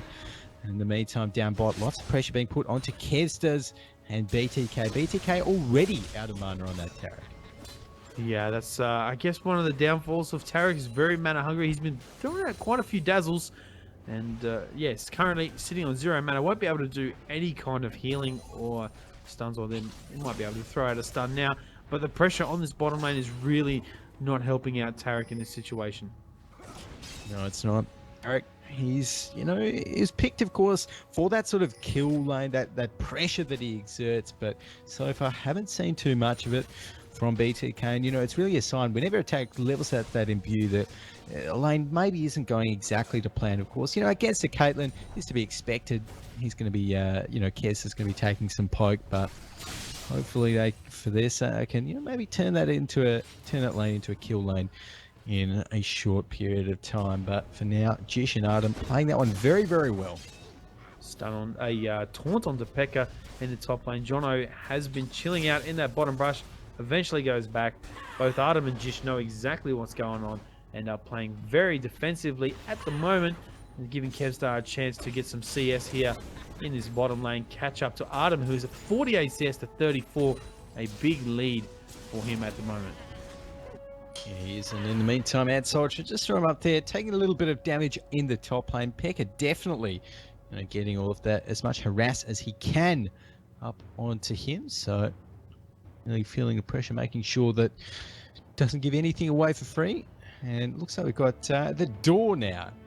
I tell you what, we've had a very wide variety this game, Mennace, of excuses to pause. We've had the eyeball, the door, a few others earlier on. It's been very entertaining. It is interesting for sure. At least, it's not the internet issues so far. So yes, it's a big problem that we have being in the Australia here. Internet's not so good, and guys having lag and dropping issues, which is quite unfortunate. But look at this game, GoGo. Dead even, 0-0, 6.5 minutes in 7.7k gold apiece. And lots of, a few buys coming out. First few backs already happening. Vi getting a Spirit Stone and boots. She's well on her way to getting herself that Spirit of the Ancient Golem, as well as J4 has opted out for the Ruby Crystal instead of anything like the boots, as opposed to Vi's build, as Syndra's picked up the Chalice of Harmony to help her out. And you can see James here gets the stun onto Pempty, dashes away, uses that shield.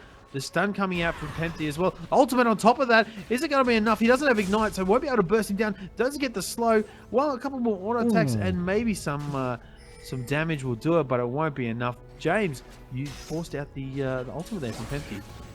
Yeah, it was very, very close. Down there, the gank in the bot lane, though. Oh, no. Kevs is in trouble. Assault and Battery over the top. A couple more auto attacks. A hilt over Peacemaker won't be enough. Kevs has escapes with his life. And BTK didn't even need to blow the exhaust there, but he's going to lose some creeps, lose a little bit of damage onto this tower now as well. BTK not going to be able to defend this one, I think. Seraphic Nexus is going to be putting a lot of damage down onto it. In the meantime, though, in the mid lane, we're seeing a bit of an engage. Yeah, the turnaround from James here. As it comes out, and there's a first blood from James. Wow, that Riven is very strong. Well, fantastic play there from James. You know, from being about 1 Q from death, he's turned that lane around, managed to pick up that kill with the help of Ignite there. And, you know, Panty, he's not going to be too happy about that at all. And I think he's picked himself up a Chalice of Harmony. I'm just wondering, you know, maybe, like you were saying, Mennace, that that early armor itemization, you know, looking towards that Zhonya's Hourglass, it might have been a little bit more helpful. Yeah, possibly. He has got the amplifying tome, so it's still maybe an option for him. And first blood on Riven's really going to help out. Picked up the Brutalizer in there, a couple of health pots. Will return back to lane, and Soldier now just doing his thing, trying his best to defend against the Rumble. The Rumble has got such good pushing power with the Flame Spitters. Yeah, it looks like it. So Rumble up down the top lane. Pekka Coco, very, very strong top laner, like we've seen last game, although he hasn't started off with a double kill this time. So it's very much been a bit of a slower start to the game. You know, I think by this time, last game we had about 10, even 15 kills on the board. But, you know, these teams with this kind of slightly different picks, we're seeing still the aggression, but just not the kills resulting from it. So I think Prince there as well, just getting a little bit of vision out for his team. We continuing as we see Jono donating the blue buff over to Pempty as well. Yeah, that will really help Pempty out. The cooldown reduction as well as the mana regen that blue buff can give.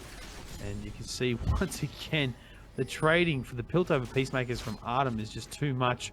And the lane bullying from Caitlyn is really proving not so well against Lucian. So a good pick once again from Artem, and he's doing very well. You can see the CS is really ahead for him, 73 to 56. He's got himself that BF sword as well as the boots.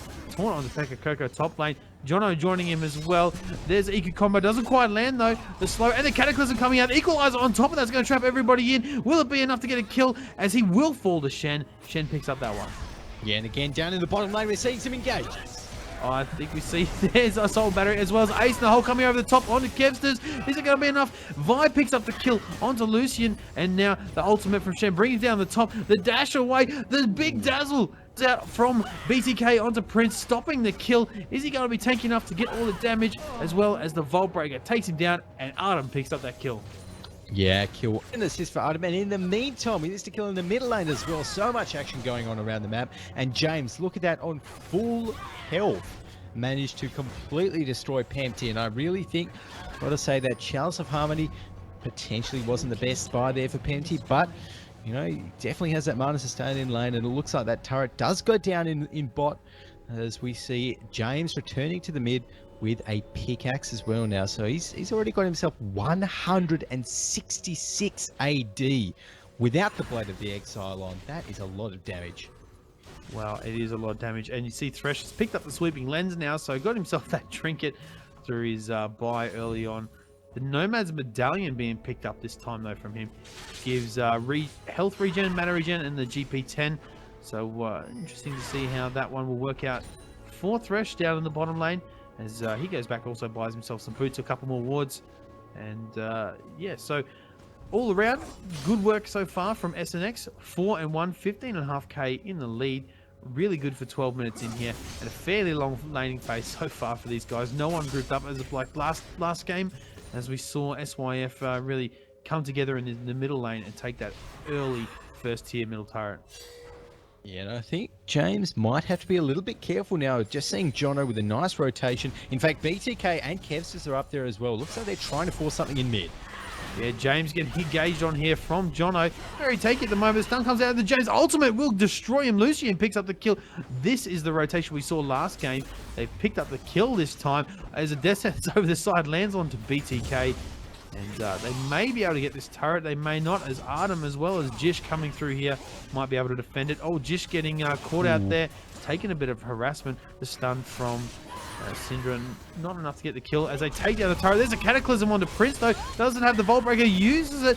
Ulti onto Pempty here. Equalizer comes out as Pekka Coco moving around as Lucian picks up the kill on the Vi. Caitlyn takes out the Syndra though. They have turned this one around. Really good work from SNX. The EQ combo over the wall from Jono. Pekka joins the flash. Ace in the hole coming out as the Ignite taken away. Will it be enough? It will be enough as Rumble picks up that kill. They're going to turn this around really quickly here. SNX going to take down this middle turret.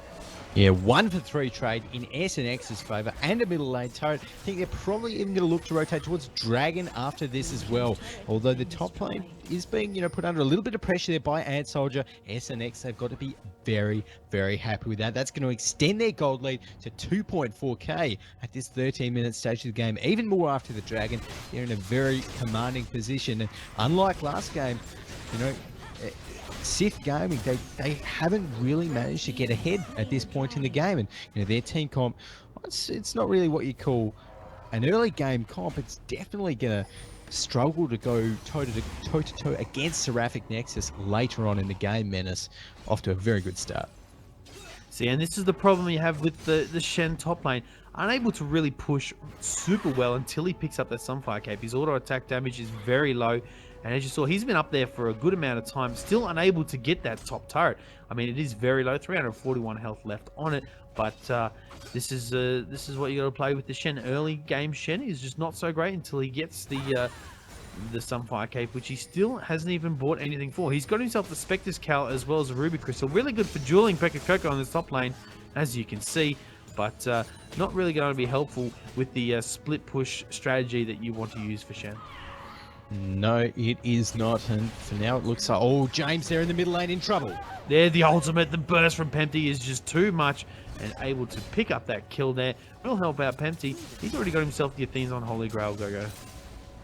And Ant Soldier is well going to drop there to Pekka. Look at that, so much actually going on around the map, Mennace. With that, I think Seraphic Nexus are probably going to put a lot of pressure onto this top turret. Not quite taken as Jono is here to defend it, but look down in the bottom lane now as well. Artem is going to continue pushing against BTK. It's just so hard for them. In trouble here. He's engaged onto Pekka as well as Prince. He gets destroyed. Syndra rotating up now, gets the stun onto both Prince and Pekka Coco. Will be able to back away with their life. Now ultimate on Pempty for a little bit, half of the cooldown here. Prince wants to get a gank happening though, as Pempty is fairly high up there. Charges up the Vault Breaker, doesn't quite land. As the poke coming out for Pempty is huge. You can see the long range stun just really working out. Yeah, and Pekka Coco up there.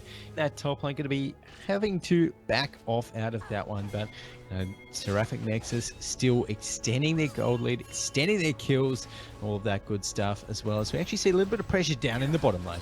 Oh, a truly fabulous stun onto Jish there. The Dazzle been able to pick up the kill. Just gets ignited. A couple of turret hits, so he's forced to use barrier. Artem gets a built over Peacemaker over the top. Will he be able to lifesteal? He gets a double kill. A flash over the back of the tower. Go. Wow. Artem, what a display of mechanics there on that Caitlyn. Fantastic bit of play. And we also saw Ant Soldier burn that Stand United to try and save BTK under the turret. Not going to happen though. And, well, that was just a double kill for one in favor of Seraphic Nexus. And this Caitlyn right now, Mennace, is 4-0-3 with the most CS in the game, 130 by 16 minutes in. And, with 1.8k in the bank, remember that SYF Gaming can't afford to continue, feeding like this. Yep, 4-0-3. Got that BT now. The Zeal in there complete as well. Brawler's Gloves well on his way to getting the Static Shiv, I believe. A good item for pushing down the turrets as well, getting that magic damage onto. Now Equalizer comes out over onto Pempty. That's could be big trouble. James throws the ultimate and a couple of dashes. The Ignite being used as well. I think he will die. Riven picks up that kill. Yes, he does, and Empty going down again. It just seems as though he's just been dying so much this game. 4 deaths already, but just hasn't been his game so far, and we're seeing some more action up in the top lane. Yeah, everybody closing down onto Ant Soldier. There's the ultimate from Vi coming out. The Ant Soldier gets destroyed in seconds. He doesn't, though. In the meantime, some consolation prize for SYF. They did manage to get that bottom tower, so Artem and Jish not able to defend that one.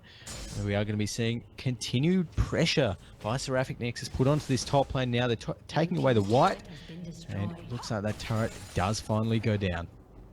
You can see Artem here. Oh, he does get Kev's lands on the Yordle Snap Trap and just returning the damage over the top. Artem and Kev's is just trading back and forth. Dashes in, doesn't quite get the harassment off. Thresh will be joining him in lane very shortly.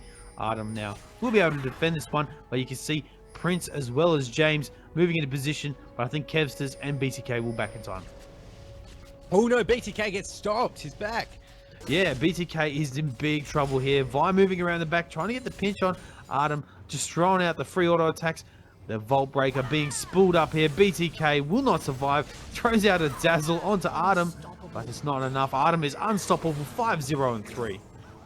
Wow, Artem's so good on this game and last game. And you know, it's one of those things, sometimes you think, oh yeah, well, maybe he's just doing so well. Might just be the game, might just be a bit of luck. But I tell you what, that's certainly not the case for Artem. And I think SYF, they may even be potentially regretting not banning out Artem's Caitlyn. But for now, though, Pekka going to try and save this tower. Yeah, Pekka will not be able to do that on his own. Sacrifices the tower. But meantime, SNX will return the favor by taking down a tier 2 bottom turret. GoGo, and not a good trade at all. Kevster's in a bit of a bad spot, I believe, at the moment. Throws out the dulling over the top. Dashes in the middle. There's a Shen ultimate, though. So a good play here as the Death Sentence comes out. Oh, the huge Dark Passage over the back. He's able to escape the Vi coming in, getting a stun onto Kevsters. Ignite being used there. Jish in trouble here. Vault Breaker over the wall. And Soldier picks up the kill. A good play from SNX. They were actually able to get the turret on that one and trade it for a Thresh. Not a bad at all. Yes, Seraphic Nexus, they got to be pretty happy that, you know, they used 4.5 members of SYF to pick that only one kill on Jish. You know, wasn't even that many summoner spells burnt on it. It was just a fantastic lantern there. It was. He was able to trouble. Dark Passage to safety. Yeah, you can see Kevsters catching out Prince here and the white. She has got the blue buff, and I think SYF will be able to steal away this dragon very quickly, even though they're a little bit out of control at the moment. Prince looking at maybe a steal, probably a good idea not to go in. Yeah, so that dragon does go down there, and a bit of a buff there for SYF. Really do need as much gold as they can get at this point.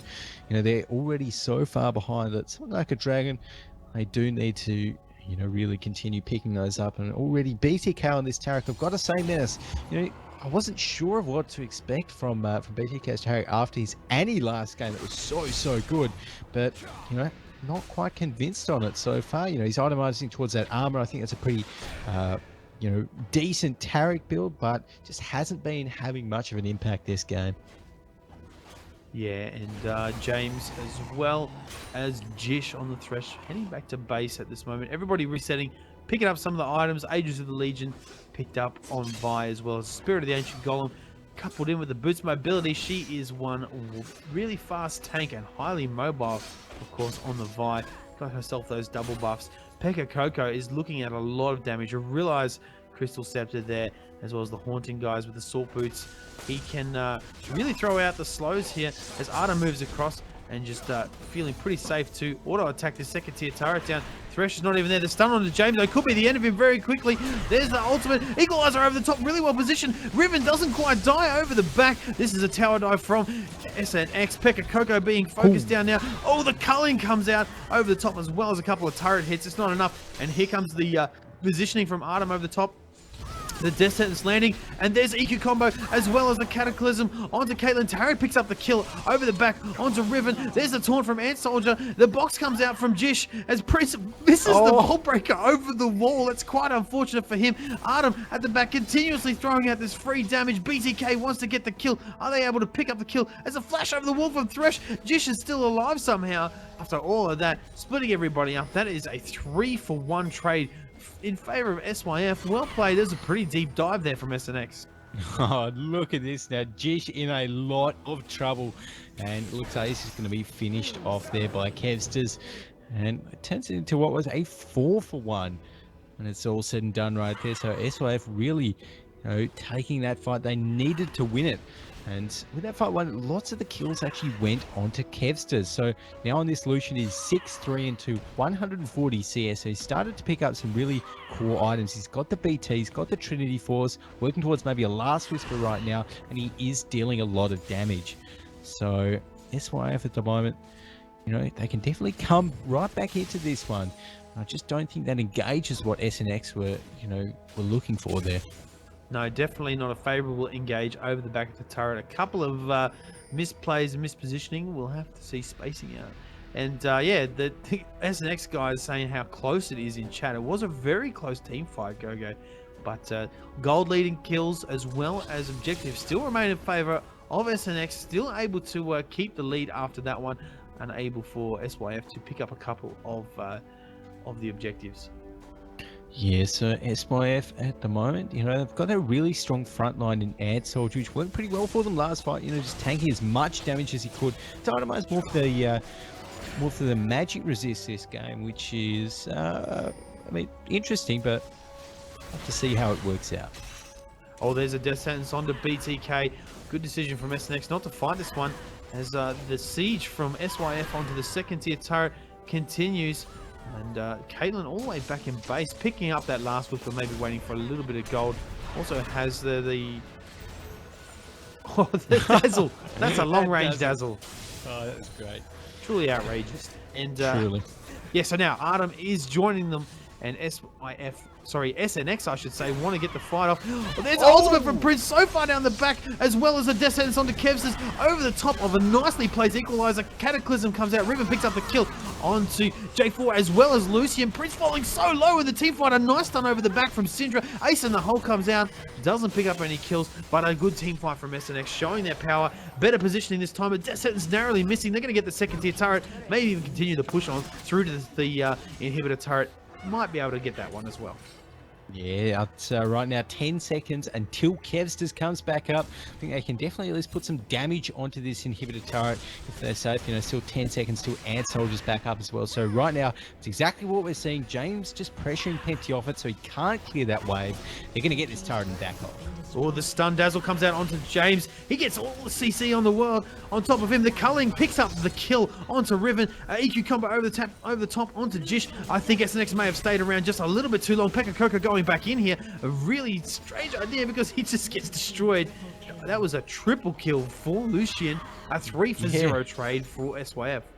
Yeah, that did not need to happen there. Seraphic Nexus just forced the turret when SYF, was starting to get all of their members back up. And of course, I think we saw some well-coordinated home guards purchased there as the members were coming back up. So as soon as they came, 4 members of Seraphic Nexus, they were just taken by surprise.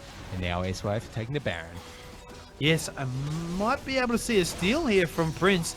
He is in vision of SYF, decides against it. Probably a wise choice. The first Baron of the game going over to SYF as they close that goal gap. This is looking very similar to last game here, GoGo, but in the opposite way. Yeah, that's right. Very, very close right now. The gold gap, less than 2k gold is in it right now. And Seraphic Nexus, they've got some pretty farm champions, but equally over on SYF, we've got this Lucian. He's just been picking up so many kills over the past couple of fights. He's turning into a monster right now. Kevsters, he's got 2.2k gold in the bank, so I'd definitely be expecting that last whisper to come out from him when possible, and we've already got that, of course, onto Artem. But very interested, James, on this. Riven's gone for a pretty offensive build, as we've come to expect from those Rivens, Ravenous Hydra, all of that good stuff, as the Dragon goes down for SNX. 3k gold in it. Yeah, not a bad pickup there for SNX to try and extend that goal lead just a bit further and negate some of the ground that they lost from that Baron being picked up by SYF. Artem once again looking really strong. 28 CS, almost. That's a good 55 CS above Lucian, and 6 and 1 kills. Let's look at the gold lead. 11,200 to Lucian's 11,800. So the 9 kills over on Lucian has really helped out, actually. I take back. Lucian is looking much better. Yeah, no, he is, absolutely. 9, 4, and 3, like we said, 180 CS. And this is a stage of the game where Lucian probably is peaking in power as well. After this, it's probably all Artem's time to shine. But I think in this next fight, if SYF try and force this turret too hard, then we could be seeing, one of those big equalizers from Pekka Coco that we've seen before could swing the tide of the fight. And I really like Pekka Coco's itemization this game as well. He's gone for the sort of, magic burns, this magic pen build with a realize, with the Leandries as well, and it seems to be working out pretty well for him. And here's the split push coming out from SYF. Still no Sunfire Cape on Ant Soldier, yep. but still able to split push here. Got Stand United available. Prince has had to split off, and that could be real trouble for SNX. They've had to sacrifice a second tier turret. They're going to move back into their inhibitor turret here and try and defend that one as best as possible. Vi moving around the back. Here comes a team fight from SNX maybe. The Vault Breaker as well, looking for the Assault and Battery over the top. Will not happen. Shen still over there in that bottom lane, just pushing and just keeping that pressure on. Yes, so that Shen there, that is really, really hard for Seraphic Nexus to deal with. They don't have any teleports, they don't have any globals. Now Prince is in trouble. Oh, the dazzle to the top onto Jono though. Not enough to engage the fight. Prince taking the poke as well. There is the Shrelia's popped, I believe, and the stun equalizer over the top. Prince, the assault battery on there onto Kevsters. The ultimate for Shen Stand United coming over the top. The Culling picks up a kill onto Riven as well as onto Vi. A double kill for Lucian. We might see a game 3 here. Artem destroyed in seconds. Triple kill for Lucian. Maybe a quadra. Shen takes that one away. Jish goes down very quickly. A quadra kill for Lucian. Bad news for SNX. Wow, and you know, that engage looked so good, but the issue was SYF just reset the fight. They used all of their flashes. I think 4 flashes were used as soon as Pekka Coco dropped that equalizer. By that time, Seraphic Nexus, they sort of overcommitted. The fight wasn't under their own tower, and they just dived too far to try and get it. James just got obliterated at the very start of the fight, and that was pretty much it for Seraphic Nexus. So very well played to SYF, and again, Kevsters on this Lucian is just going huge. 13 kills now for 29 minutes into the game. Yeah, he'll definitely be focused in the next team fight from SNX. If they can even get a really good positioning and get a good team fight off, SYF coming out on top here, bringing the kills ahead as well as the gold. Turrets in line with each other. I should say the objective 6-6, and looks like SYF are slowly creeping their way back into the game. They've got that Baron, they got themselves the second tier middle turret, and now they've got themselves the bottom inhibitor. Not a bad position to be in for SYF.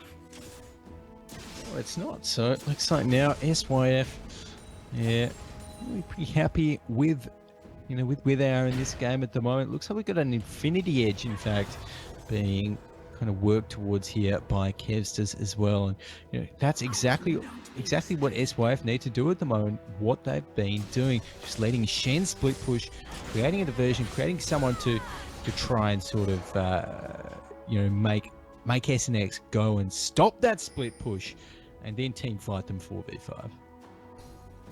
Yeah, and SYF clearing out the enemy jungle at the moment, as SNX know exactly what's happening. They are moving into position. Artem throws down a ward in the brush there. They're going to go over and try and defend this last outer turret the SNX have standing. Will SYF engage here, or will SNX be able to just have to sacrifice that one? I think they're definitely going to try and defend in this one. We can see 5 members of SYF up, although Ant Soldier already might be looking to kind of maybe rotate towards the middle lane. He does have that Stand United back off cooldown right now, so it's definitely an option for SYF. But in the meantime, those super minions, they are hammering down on the bottom lane, and Seraphic Nexus, they have to do something about them. Yeah, they've pushed the wave up far enough that SYF are going to have to come up against another wave of minions before they get to the turret. Artem and Prince both move into position to try and defend this one, but it could be very dangerous. Jono has Cataclysm up, also going to take his EQ combo over the top, and he'll be able to trap himself for Caitlyn. James now is 1v1ing Ant Soldier here in the middle lane. He might be able to get a kill out of this one. Syndra takes down the turret, Ignite onto Ant Soldier, so he won't be able to fight, join the fight with his ultimate, and SYF now pushing down. Oh, a nice stun though onto Caitlyn. Ultimate onto Jish there. Pepti throws out the... oh, there's a culling over the top. Picks up a kill onto Caitlyn. Equalizer as well. There is a couple of kills for SYF. Prince now on the back foot. Flash and Pekka Coco. They're going to get themselves this top inhibitor go-go. Yeah, look at James. He managed to 1v1 Ant Soldier. He's taking out the inhib. But he's continuing to get that damage, trying to get the... answer here. He'll get a couple more auto attacks to be able to get that middle inhibitor. Will he continue going on? I don't think so. He won't be able to take those 2 turrets. We'll start heading back to base. So, not a bad trade. But will it be enough to keep this game going? Prince in trouble, gets an EQ combo over the top onto him from J4. Lucian takes him down. He is now legendary. On the Nexus turrets, will they be able to finish this game here? GoGo so close. Threat coming over the top, the stun from Syndra. They're looking at the Nexus now. The Nexus falling low. It's at half health. They're trying very desperate to defend this one as well. SYF falling bit by bit. There's a couple more auto attacks left in it. Ultimate from Syndra. A double kill for him. A couple of more auto attacks. SYF come out on top and get the game. GG's, the SYF, what a turnaround as well. We're seeing such close, intense games here for the CGM grand final match right here, Mennace. One apiece right now. And, these two teams, they are neck and neck. What a match. This is going to be going to a game 3. It will be game 3 in the last Cyber Gamer best of 3 all year. The Cyber Gamer main division grand final. Thanks very much for watching so far, guys. We will be right back, though. Game 3. SNX take on SYF. My name is Mennace, joined by GoGoGadget. We'll be right back.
All right, guys, welcome back to Game 3 in the best of 3 of the CGM Grand Final. It's been a great set of matches so far, so close, one apiece. This is the decider. My name is Mennace, and I'm joined once again by GoGoGadget. Yeah, Mennace, this is it. Whoever wins this is going to be taking home the first place prize of $700. Of course, thanks to the sponsors of the Cybergamer Premier League, M-Wave, Sound Blaster, Western Digital, AMD, and BenQ. Second place, not going home empty-handed as well, with $350 in prize money for whoever loses this match. But I think both of these guys, they're going to be really fighting tooth and nail for this one, as we're already gone through the bans for both sides. We've got Syndra, Annie, and Jarvan banned out by Seraphic Nexus. I think we might need to just quickly edit that one, their little title. But on the SYF gaming side, we've got Renekton, Jax, and Nasus banned out there as well. Oh, wow. My lord, the Donga. It's the Donga. Excited. Pekka Coco locking in Heimerdinger, guys. This is going to be it. Your CGM Grand Final. SNX picking up Heimerdinger. They've banned out, like you said, Syndra, Annie, and Jarvan, Renekton, Jax, and Nasus, but there's no Shyvana in there, Gogo. And also didn't get picked up first pick either. What is going on here? This is crazy right now. I love that Dinger pickup. It's Seraphic Nexus and SYF Gaming as well. Oh, what are they thinking about? We've got the Elise set by Jono and Soldier as well. There's a lot of champions open for him to pick, but oh wow, this is going to be a fantastic match to watch. I love that Donga lock-in. Sad news, friends. This just in. Heimerdinger is Lucian placeholder, and Poppy is placeholder for Jinx. They don't have very many champions, obviously. That's devastating. Oh well, I hope that with a little bit of their prize money, these guys can, buy some RP, pick up the rest of the champs they don't own, so we don't have to get all excited over nothing. That's a little bit unfortunate, but back. We got trolled. Exactly, we got trolled. Back to the non-troll picks right here. Prince, he is going to lock in that Lee Sin. I'd almost guarantee it. James as well, with that Shyvana hovered over there. Of course, it's going to be played by Pekka. I'm sure that will be a lock in as well. We've seen the power of Shyvana in this entire best of 3. It seems as though Shyvana has won, not only now, but in the rest of the CGPL as well recently. So, except for the first game here tonight, unfortunately. Yes, that's actually completely right. I completely forgot about catch out there. The Shyvana did, lengthen the game. I'll give myself that. No doubt, she made a big impact early on, Gogo, and it was banned second game. It's gone through this time. So a very strong champion indeed. So for those of you who didn't catch what we were saying before, Heimerdinger is actually a placeholder for Lucian. As Poopy over there is a placeholder for Jinx. Elise is locked in as well. And SYF, look at that, grabbing the Taric this time from Jish. Sorry, it was BTK last time playing the Taric. So I wanted to pick that one up again. SYF have taken the Shen as well, so it is the same as last time for the top end support for SYF. Feeling that one was pretty strong. They were able to take that one down. What else we got on the board here, though, Gogo? There's a Nidalee still available, and Cassidy was hovered over previous game, banned in the first one, but didn't come out tonight. Will we see it this time being played by James for the mid lane? We'll have to see. Being hovered over at the moment, and there's Zyra. Now, Zyra is someone that's kind of fallen a little bit out of favor with the current changes, Gogo, but I can see how she would be very strong. As you see, Cassidy locked in as well as Zyra.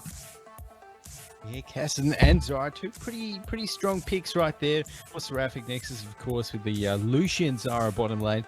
That's a pretty fearsome lane down bot as well, so good to see Jish and Adam playing that one, and so BTK there is going to be locking in probably that Orianna for the middle lane as well for SYF. But, Orianna against Cassidy, very, very hard matchup for Cass. But, like always, if Cassidy can kind of sustain through it, if he can get out of the lane, relatively unscathed, even if he misses out on quite a few CS, then should be fine to really scale up later on in the game.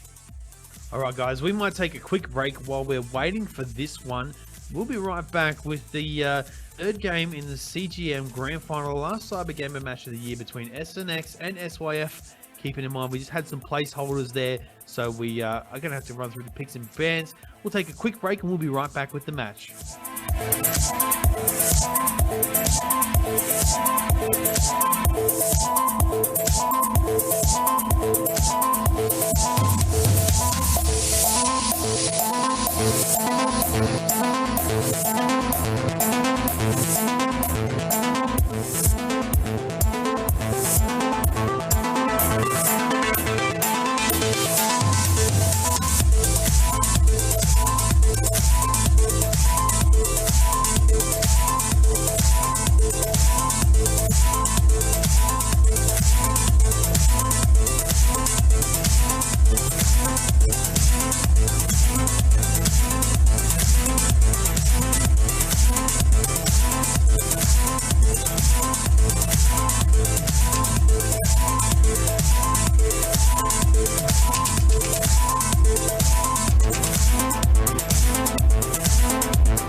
All right, guys, thanks very much for waiting on that one.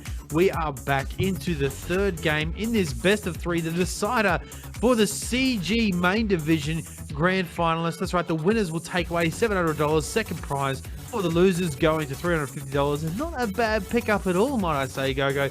And my name is Mennace. Joining me again is GoGoGadget. Thank you very much, guys, for tuning in tonight. Great to be here, of course, Mennace, and watching this final deciding match between Seraphic Nexus and SYF Gaming. Two teams who really have played extremely well throughout the course of this CGPL season in the CGM League. And it is all down to this last game. We'll decide who takes out the crown, the glory of first place in the CGM division, and $700. So, of course, a big thanks to M-Wave Sound Blaster, Western Digital, AMD, and BenQ for being the proud sponsors of the Cyber Gamer Premier League. And now we're right into the match. Yeah, his first buyers coming out here. GoGo Relic Shield being picked up on Tarek this time. Going to see a Jinx come out for the first time tonight. Been a pretty popular pick over the last few days. Jono picking up that Elise. I believe Elise was banned in the last few games. I'm not sure if it was banned in the first one, but definitely banned in the second one.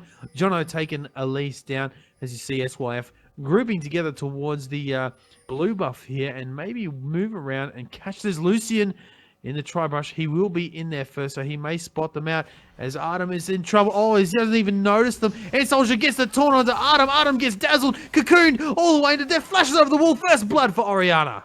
Oh, and he used a flash and a barrier in that one. He kind of almost got away, but there we go. That last auto attack from Pempty was enough to seal the deal. And Artem going back into the lane now without that flash, without that barrier against such an aggressive lane in the Jinx and Tarek. That is not good for him at all. And, Seraphic Nexus already 300 gold down, already with that kill actually going on to their mid laner of SYF. So James, if he was going to have a hard time before, he is going to have a horrendous time right now laning against and a first blood given Oriana with Penty.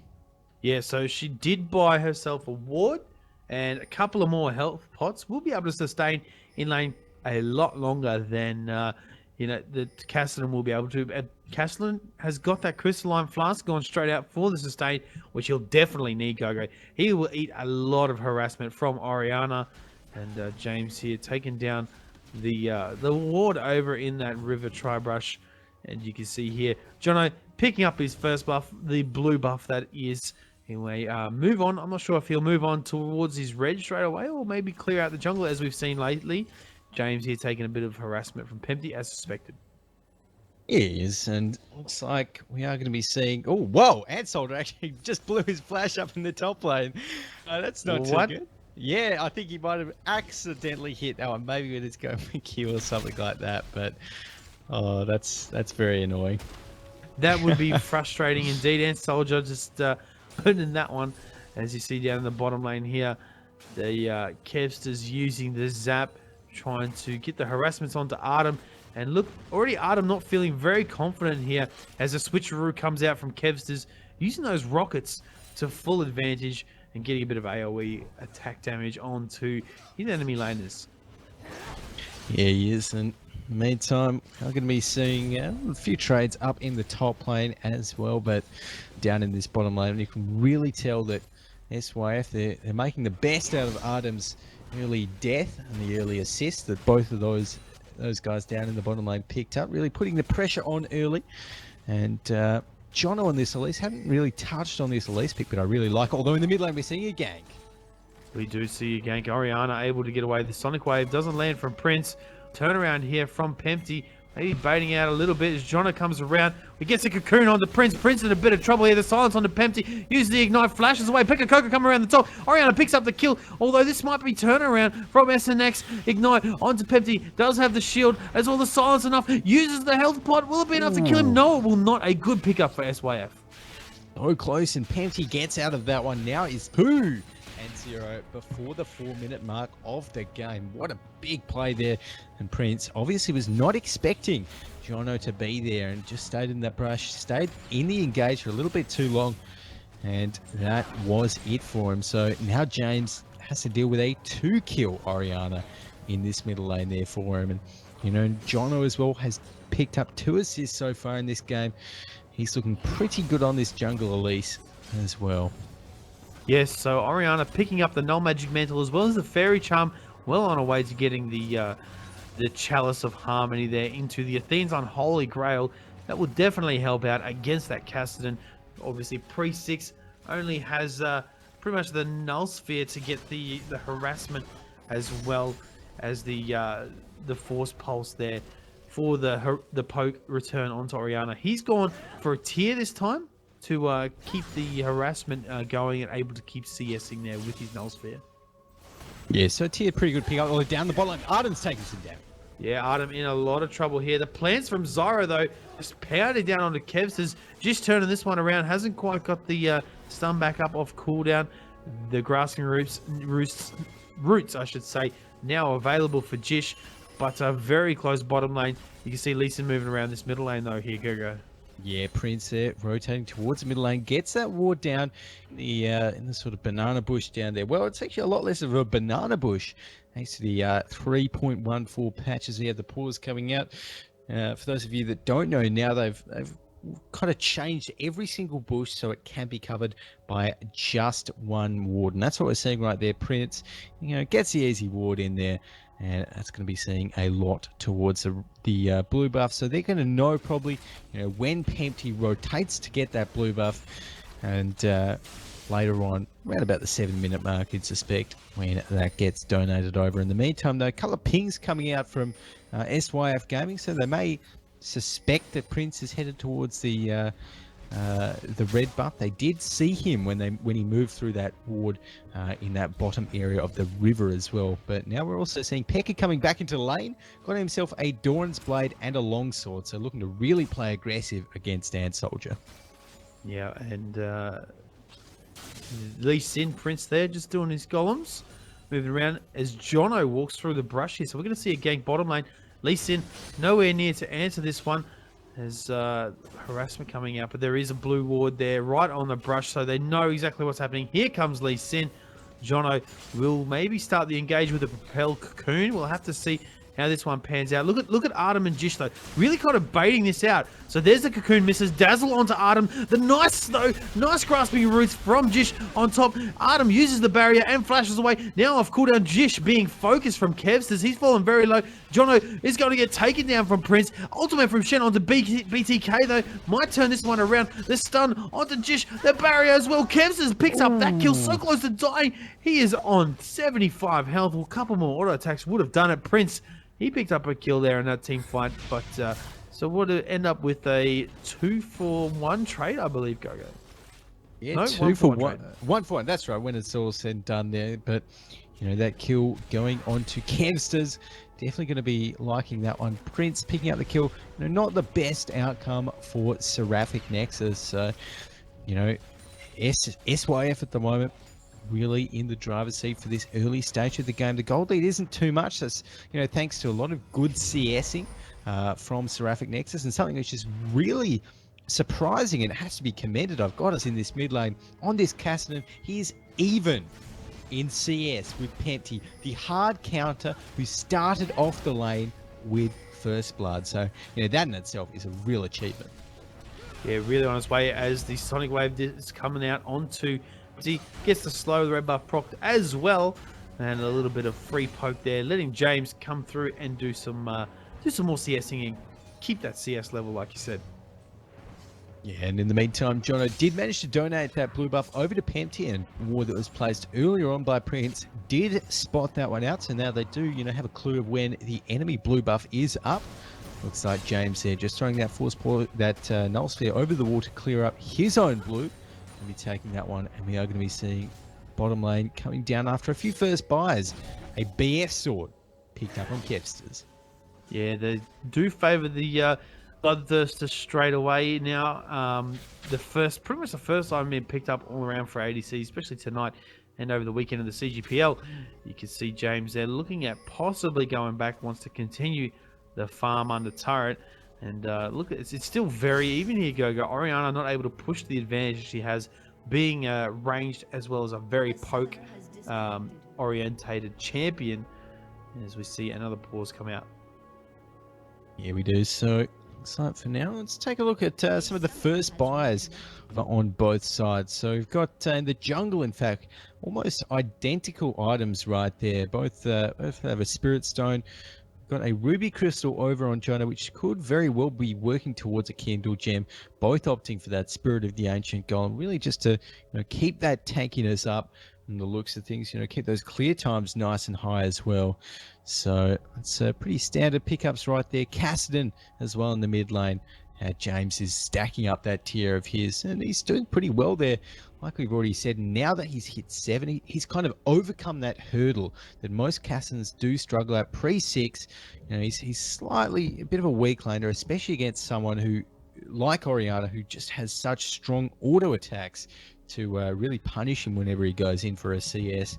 But yeah, now that he's kind of got over that wall, he should be fine in that lane, and be surprised to see him maybe looking for some roams either up top or down into the bottom lane. All right, so hopefully this pause won't go too long for tonight, guys. As usual, what would an oceanic game of League of Legends be without a pause in the middle? And like you said, lots of items being finished up, or starting to build some of those items. The Giant's Belt will be picked up nice and early this time for Ant Soldier. He's going to go straight for the Sunfire Cape, and obviously a better choice this time than last time. He was up against a Rumble, so he did go for that Spectre's Cow first, as opposed to the Sunfire Cape. This time, he's up and against a Shyvana, who's obviously very heavy AD focused. She still does do some magic damage, but deciding to go with the Giant's Belt, moving in towards the Sunfire Cape as the first item. Yeah, that's right there. Sunfire Cape, very strong on that Shen, it looks like. And, well, yeah, we definitely expect that on P.E.K.K.A as well on that Shyvana. Ooh, down there in the bottom lane, though, looks like Artem just taking a little bit of damage. He should be fine, though. Just trading back and forth. That with a few of those health potions, should be back to full in no time.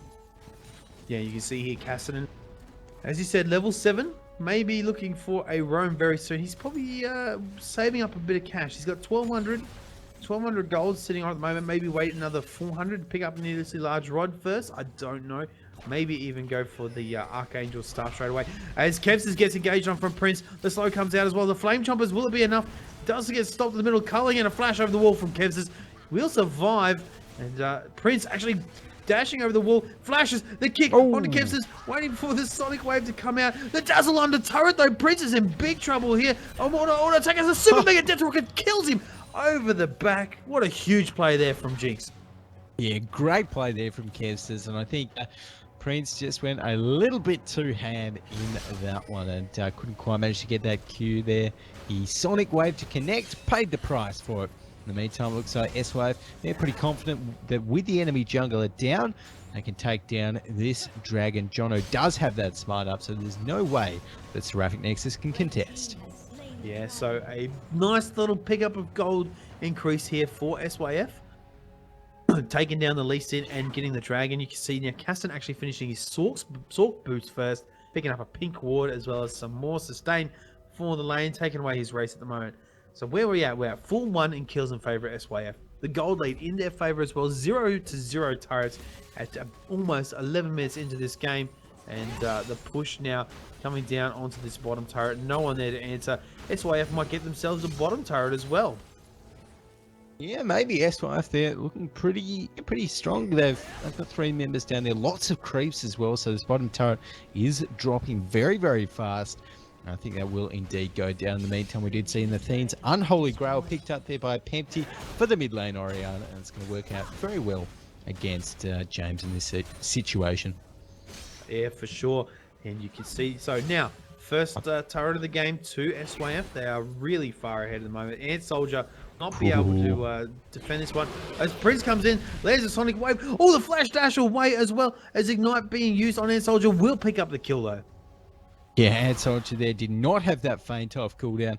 It should drop. Great gank by Prince, and Pekka Coco is going to be fine walking out of the tower. He's a dragon, only takes 3 turret hits. And Jono is up there to defend it. I think Pempty was thinking about, potentially roaming up there to try and help, but in the end decides he could be sandwiched between James and 2 very angry Seraphic Nexus members. Yeah, and now TEDx invading a little bit here. James now just on scouting duty, waiting to see if Oriana will move around as they take away the red buff. Prince picks that one up, takes a ping onto Pempty. Looks like James wants to fight this one, or they're going to find themselves a Jono though in the jungle. The cocoon comes out. There's an ultimate from Shen over the top. Oriana will eventually join the fight. The taunt onto Prince will be enough to pick up the kill. They turn that one around really quick. Now Pekka Coco in big trouble here as Pempty has found James in the jungle. He uses the Rift Walk over the wall, and now James could be in a little bit of trouble, although I say that he is Kassadin. He will easily get away. Yeah, he should be fine though, although Pekka was potentially in a little bit of trouble though, of course, with that W, with that burnout on. Moving 50% faster for a few seconds is going to be fine, but I like this pressure, this focus from objectives that SYF is getting on earlier in this game.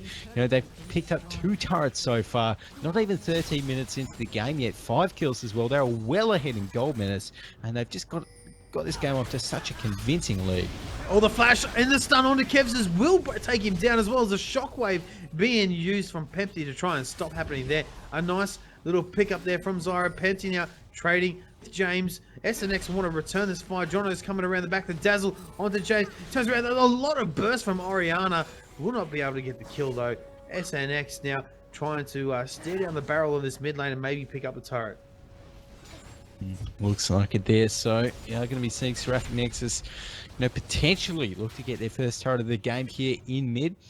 That's right. And lots of damage.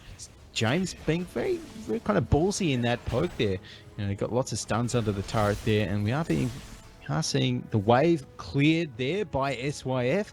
So now that they've got Kevsters there as well, there's no way that Seraphic Nexus can take down that turret, and they're just going to back off there. So in the meantime, in the top turret, Pekka takes that one down, taking a nice chunk of change with him as well, of course, with the recent 3.14 changes. When you are the one that gets the final blow onto a turret, you get a lot more money than you did before, and it's kind of a little bit more solo focused rather than team oriented. So he's going to be going back, picking himself up a Sunfire Cape now as well.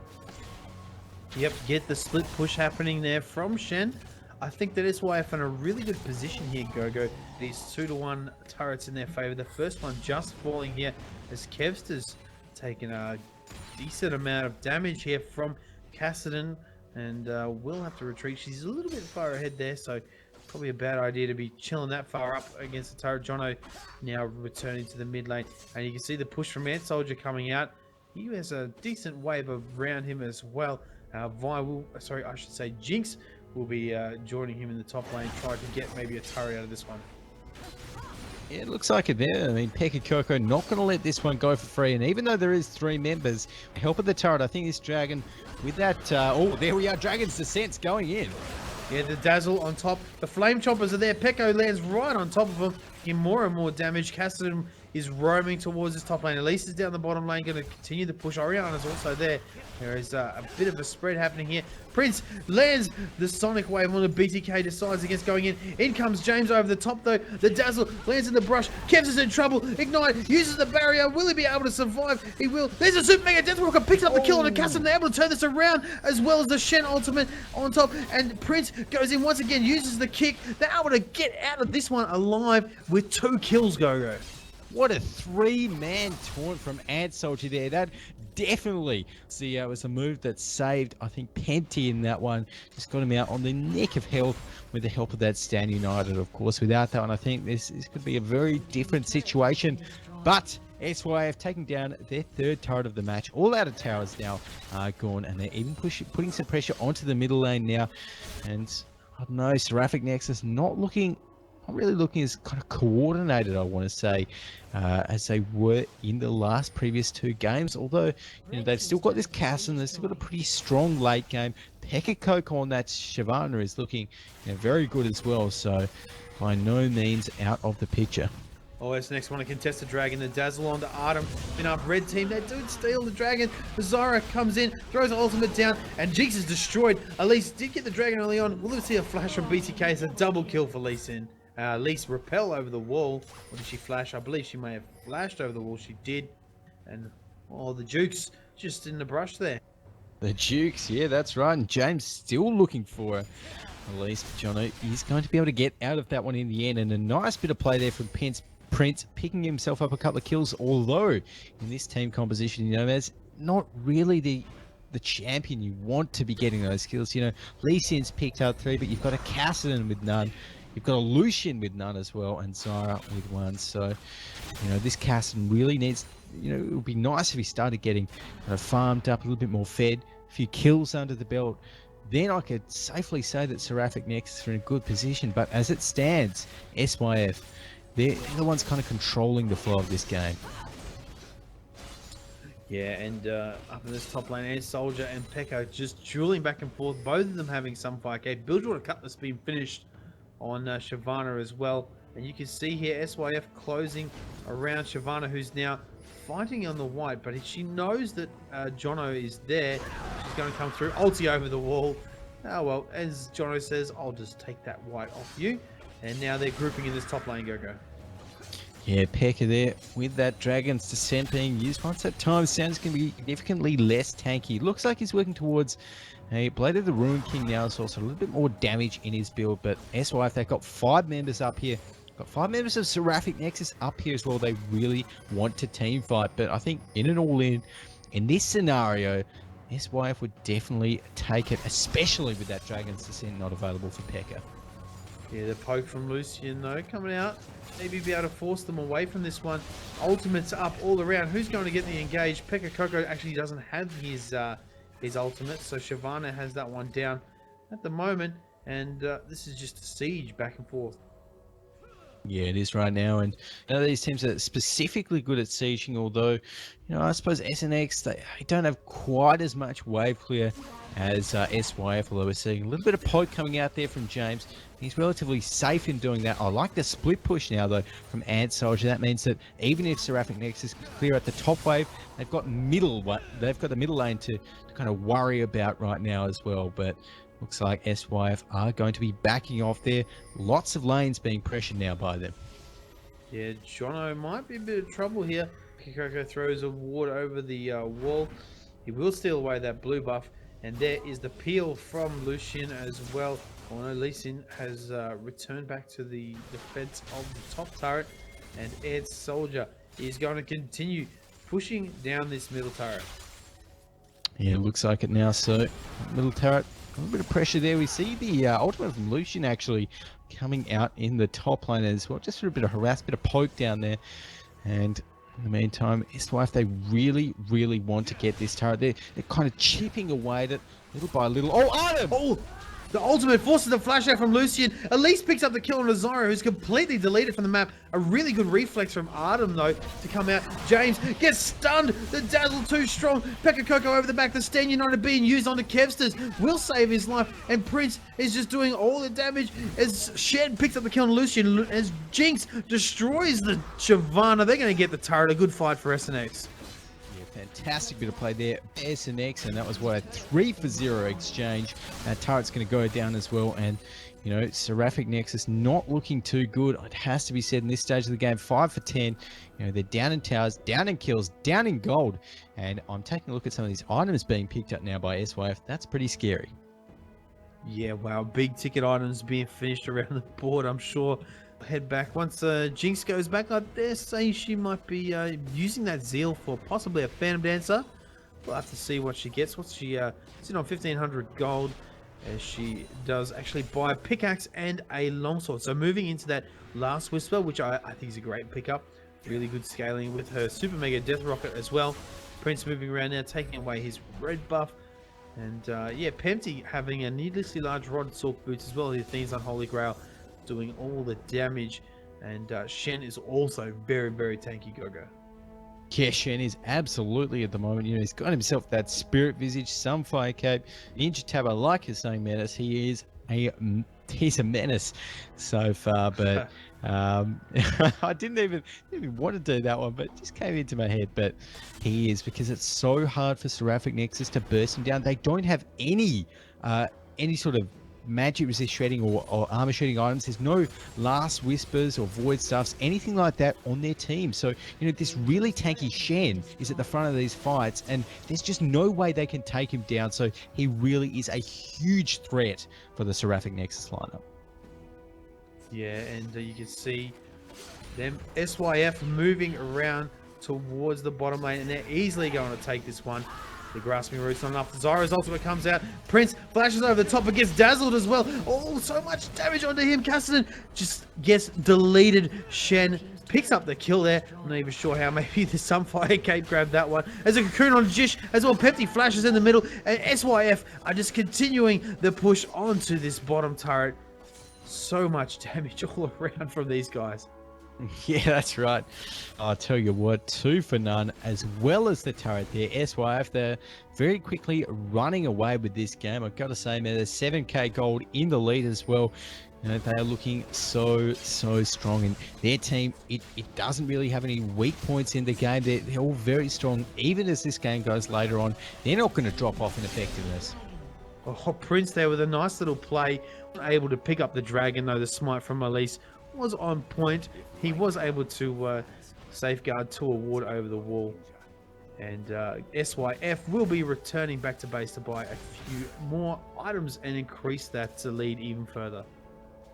Yeah, it looks like it there. So I'm going to be having Pekka, Artem pushing down this middle tower. If they can get that, it's a nice little pickup there for Seraphic Nexus, and they do end up doing that. So we haven't seen any inhibitors go down yet. And that's a kind of glimmer of hope for Seraphic Nexus. And I think the issue for them, though, is it's just been that SYF, they've been team fighting so well. You know, they've been the ones getting the great positions, great initiations into the team fight.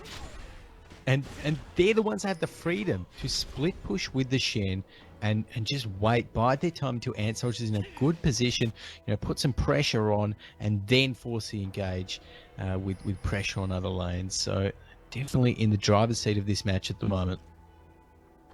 SYF now trying to get some vision control over the Baron pit, as Prince throwing a ward over top here of the wall, and Jono will clear that one out quite easily using the greater lens, the new relic, the new items introduced with the recent season patches. Not bad items.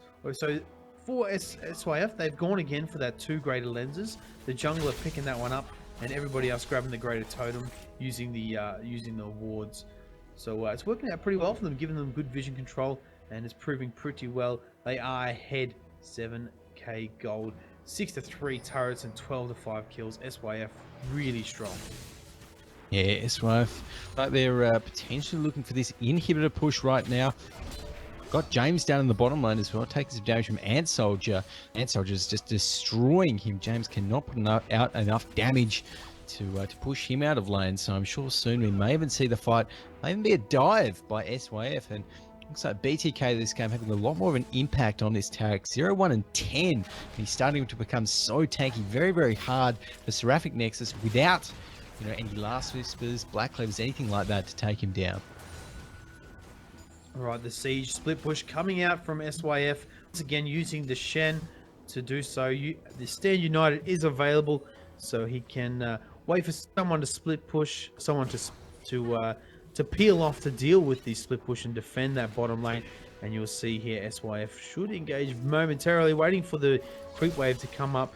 Pempty just poking down Artem there, taking out. Oh, the shockwave comes out as well onto Artem. The ultimate from Zyra gets a good knock up on a few members. As you see over the back, Pekka Coco doing damage to Pempty. Stand United being used on Oriana. Prince in trouble here. Lucia picks up a kill onto Elise though, as Jinx takes down Pekka Coco on that Shyvana. They will easily get this turret, a 1-for-1 trade.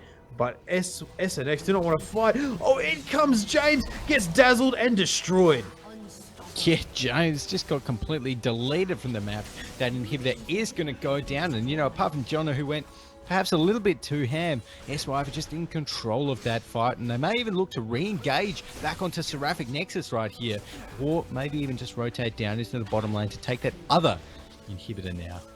Yeah, Ant Soldier is so tanky. Lucian doesn't even do any damage at all. Prince coming in here, wanting to 1v1 Kevsters, safeguards that ward, gets a slow off, but decides against it wisely. He does so. Kevsters right there on that Jinx. You're pretty happy with that one. Backing out with lots of gold in the bank as well. 1.8k. So going to probably finish off that Phantom Dancer there. Yes, he is. And pick himself up a ward. Yeah, why not? And I'm just taking a look at the items across the board there. We've got Pempty looking to build towards a Zhonya's Hourglass right now. Does have that Rabadon's Death Cap, so lots of damage coming out of him. And you know, both Elise and Shen just getting really, really tanky at the moment. Helped, of course, by that aura from BTK. That's giving them 18 armor, so not too bad. Yeah, Dragon will respawn in a minute 30. The SYF look like they're positioning for a possible Baron attempt, or even waiting to maybe catch someone out. Cocoon doesn't quite land there. There's a zap on a Jish. Jish has to flash away as a repel comes down as from Jono. He's so low. The kick, oh, hitting a few of them, but the Super Mega Death Rocket over the back picks up the kill onto Jish on that Zyra, and SYF will now go for that Baron, and a good little pick up there. Yeah, great pick up there from SYF. That Baron is pretty much going to be free for them. The way that Seraphic Nexus is going to try and contest this one, they're not in the position. And I think SYF, they should probably be able to do it fast enough. Although maybe, you know, Prince might look for something like a steal right here. If he does get that, that could be pretty big for him, especially if he's able to get out afterwards. Yeah, and Kevsters there just bullying out Prince. As a taunt over the wall from Ant Soldier, throws the ignite on the Prince. They pick up the dragon, sorry, the Baron, I should say. The cocoon over the wall lands as well. And I think this is curtains for SNX, SYF grouping towards mid lane. And Elise and Shen actually going back. So Shen there looking to just put a bit of pressure on that top lane there, clear some creeps out of that lane. But in the meantime, SYF, they're looking to push down this bottom lane right now, but the rest of Seraphic Nexus kind of responding to it. They know where SYF are kind of going to move to, but Kevsters here has to be a little bit careful. Oh, you got caught out. The shockwave comes in though, trying to turn this one around. Super Mega Death Rocket, will it be enough? The culling, as well as the barrier from Artem. He will survive, but only just. Pempty wants to get the flash. One auto attack will do it. Pempty on a killing spree. Pempty going huge on this Ariana this game. 3-0-9, no deaths, 9 minutes in. And look at this. We just see the ultimate from TBK there on the tag just to help them take out this tower. And I don't know, we've got Artem dead. Their AD, Jish is very low as well, forced to heal up. This is a free inhib for SYF. They do get the inhibitor. 2 inhibitors down for SNX. Big trouble. And they're going to move the push on to the Nexus turrets. 1 Nexus turret falling so low, the dazzle onto Kassadin. They'll be able to even pick one up, or will they be able to defend it as Lucian has respawned now? And 3 auto attacks from Kevs is on to Pekka Coco. The 1 more auto attack, auto do it. They pick up the kill. And Prince comes in, gets a nice insect move onto Kevs. Everybody trying to kill that Jinx. Very strong. Cassidy gets the shutdown eventually. Elise picks up the kill onto Lee Sin. Will they be able to keep moving though? They want to keep fighting this one, GoGo. The turret falling very low here. Pekka Coco in ulti form. The dazzle onto him. Oh shit, takes down the turret. You can see Cassidy at the back. Pempty falling so low, being ignited. Cassidy gets the kill. Tarek takes down Cassidy though, culling over the top onto BTK. Shen, so tanky, picks up the kill onto Shyvana. Inhibitor has respawned. Wow, GoGo, there's a taunt onto Artem, and Soldier in trouble here. All the auto attacks, but he's still so tanky. Artem, 1 more auto attack will do it. The Sunflower Cape picks that one up. Jish now, this will be the ace coming out. Oh no, Lee Sin is actually still alive. He comes in. Prince, he could be in trouble. BTK over the top. Where's the dazzle? 1 more dazzle ought to do it. Nope, they just start to go for the Nexus. Oh, what a crazy move right here. And Prince going back in. Can they finish it? This is absolutely an insane way to end the CGM Grand Final. It's a base race, Ocelot style, but James is coming right back up now. Wow, I can't even. Couple more auto attacks on the Nexus will be enough. Look at James, doesn't even fight it. SNX losing to SYF. GG, well played. Wow, GG to SNX and SYF, and a very well-deserved win to SYF Gaming right there in the CGM Grand Final. They're the ones to be taking home $700 cash money, and SNX, of course, taking on $350. But very well played to these guys, and you know, it's been such a fantastic season for the CGP, the CGM, all of the CGPL leagues, Mennace, and what a fantastic best of 3 series to end it up with. Yeah, very well played to SYF, been able to pick up that one. SNX came in, they took the first game, thought they were looking really strong, but in the end, SYF, the CGM Grand Final winners for 2013 and the last Cyber Gamer cast, and I dare say maybe the last cast for us this year, GoGo. They haven't really got much on the horizon. We'd really like to thank all of you for watching tonight. Any shout outs before we go, GoGo? Well, just quickly, a big shout out to N-Wave, Sound Blaster, Western Digital A&D, and Q, the sponsor of the CGPL. And I think we are going to have Cyanide here from Team Down TV just to give a little word about the season.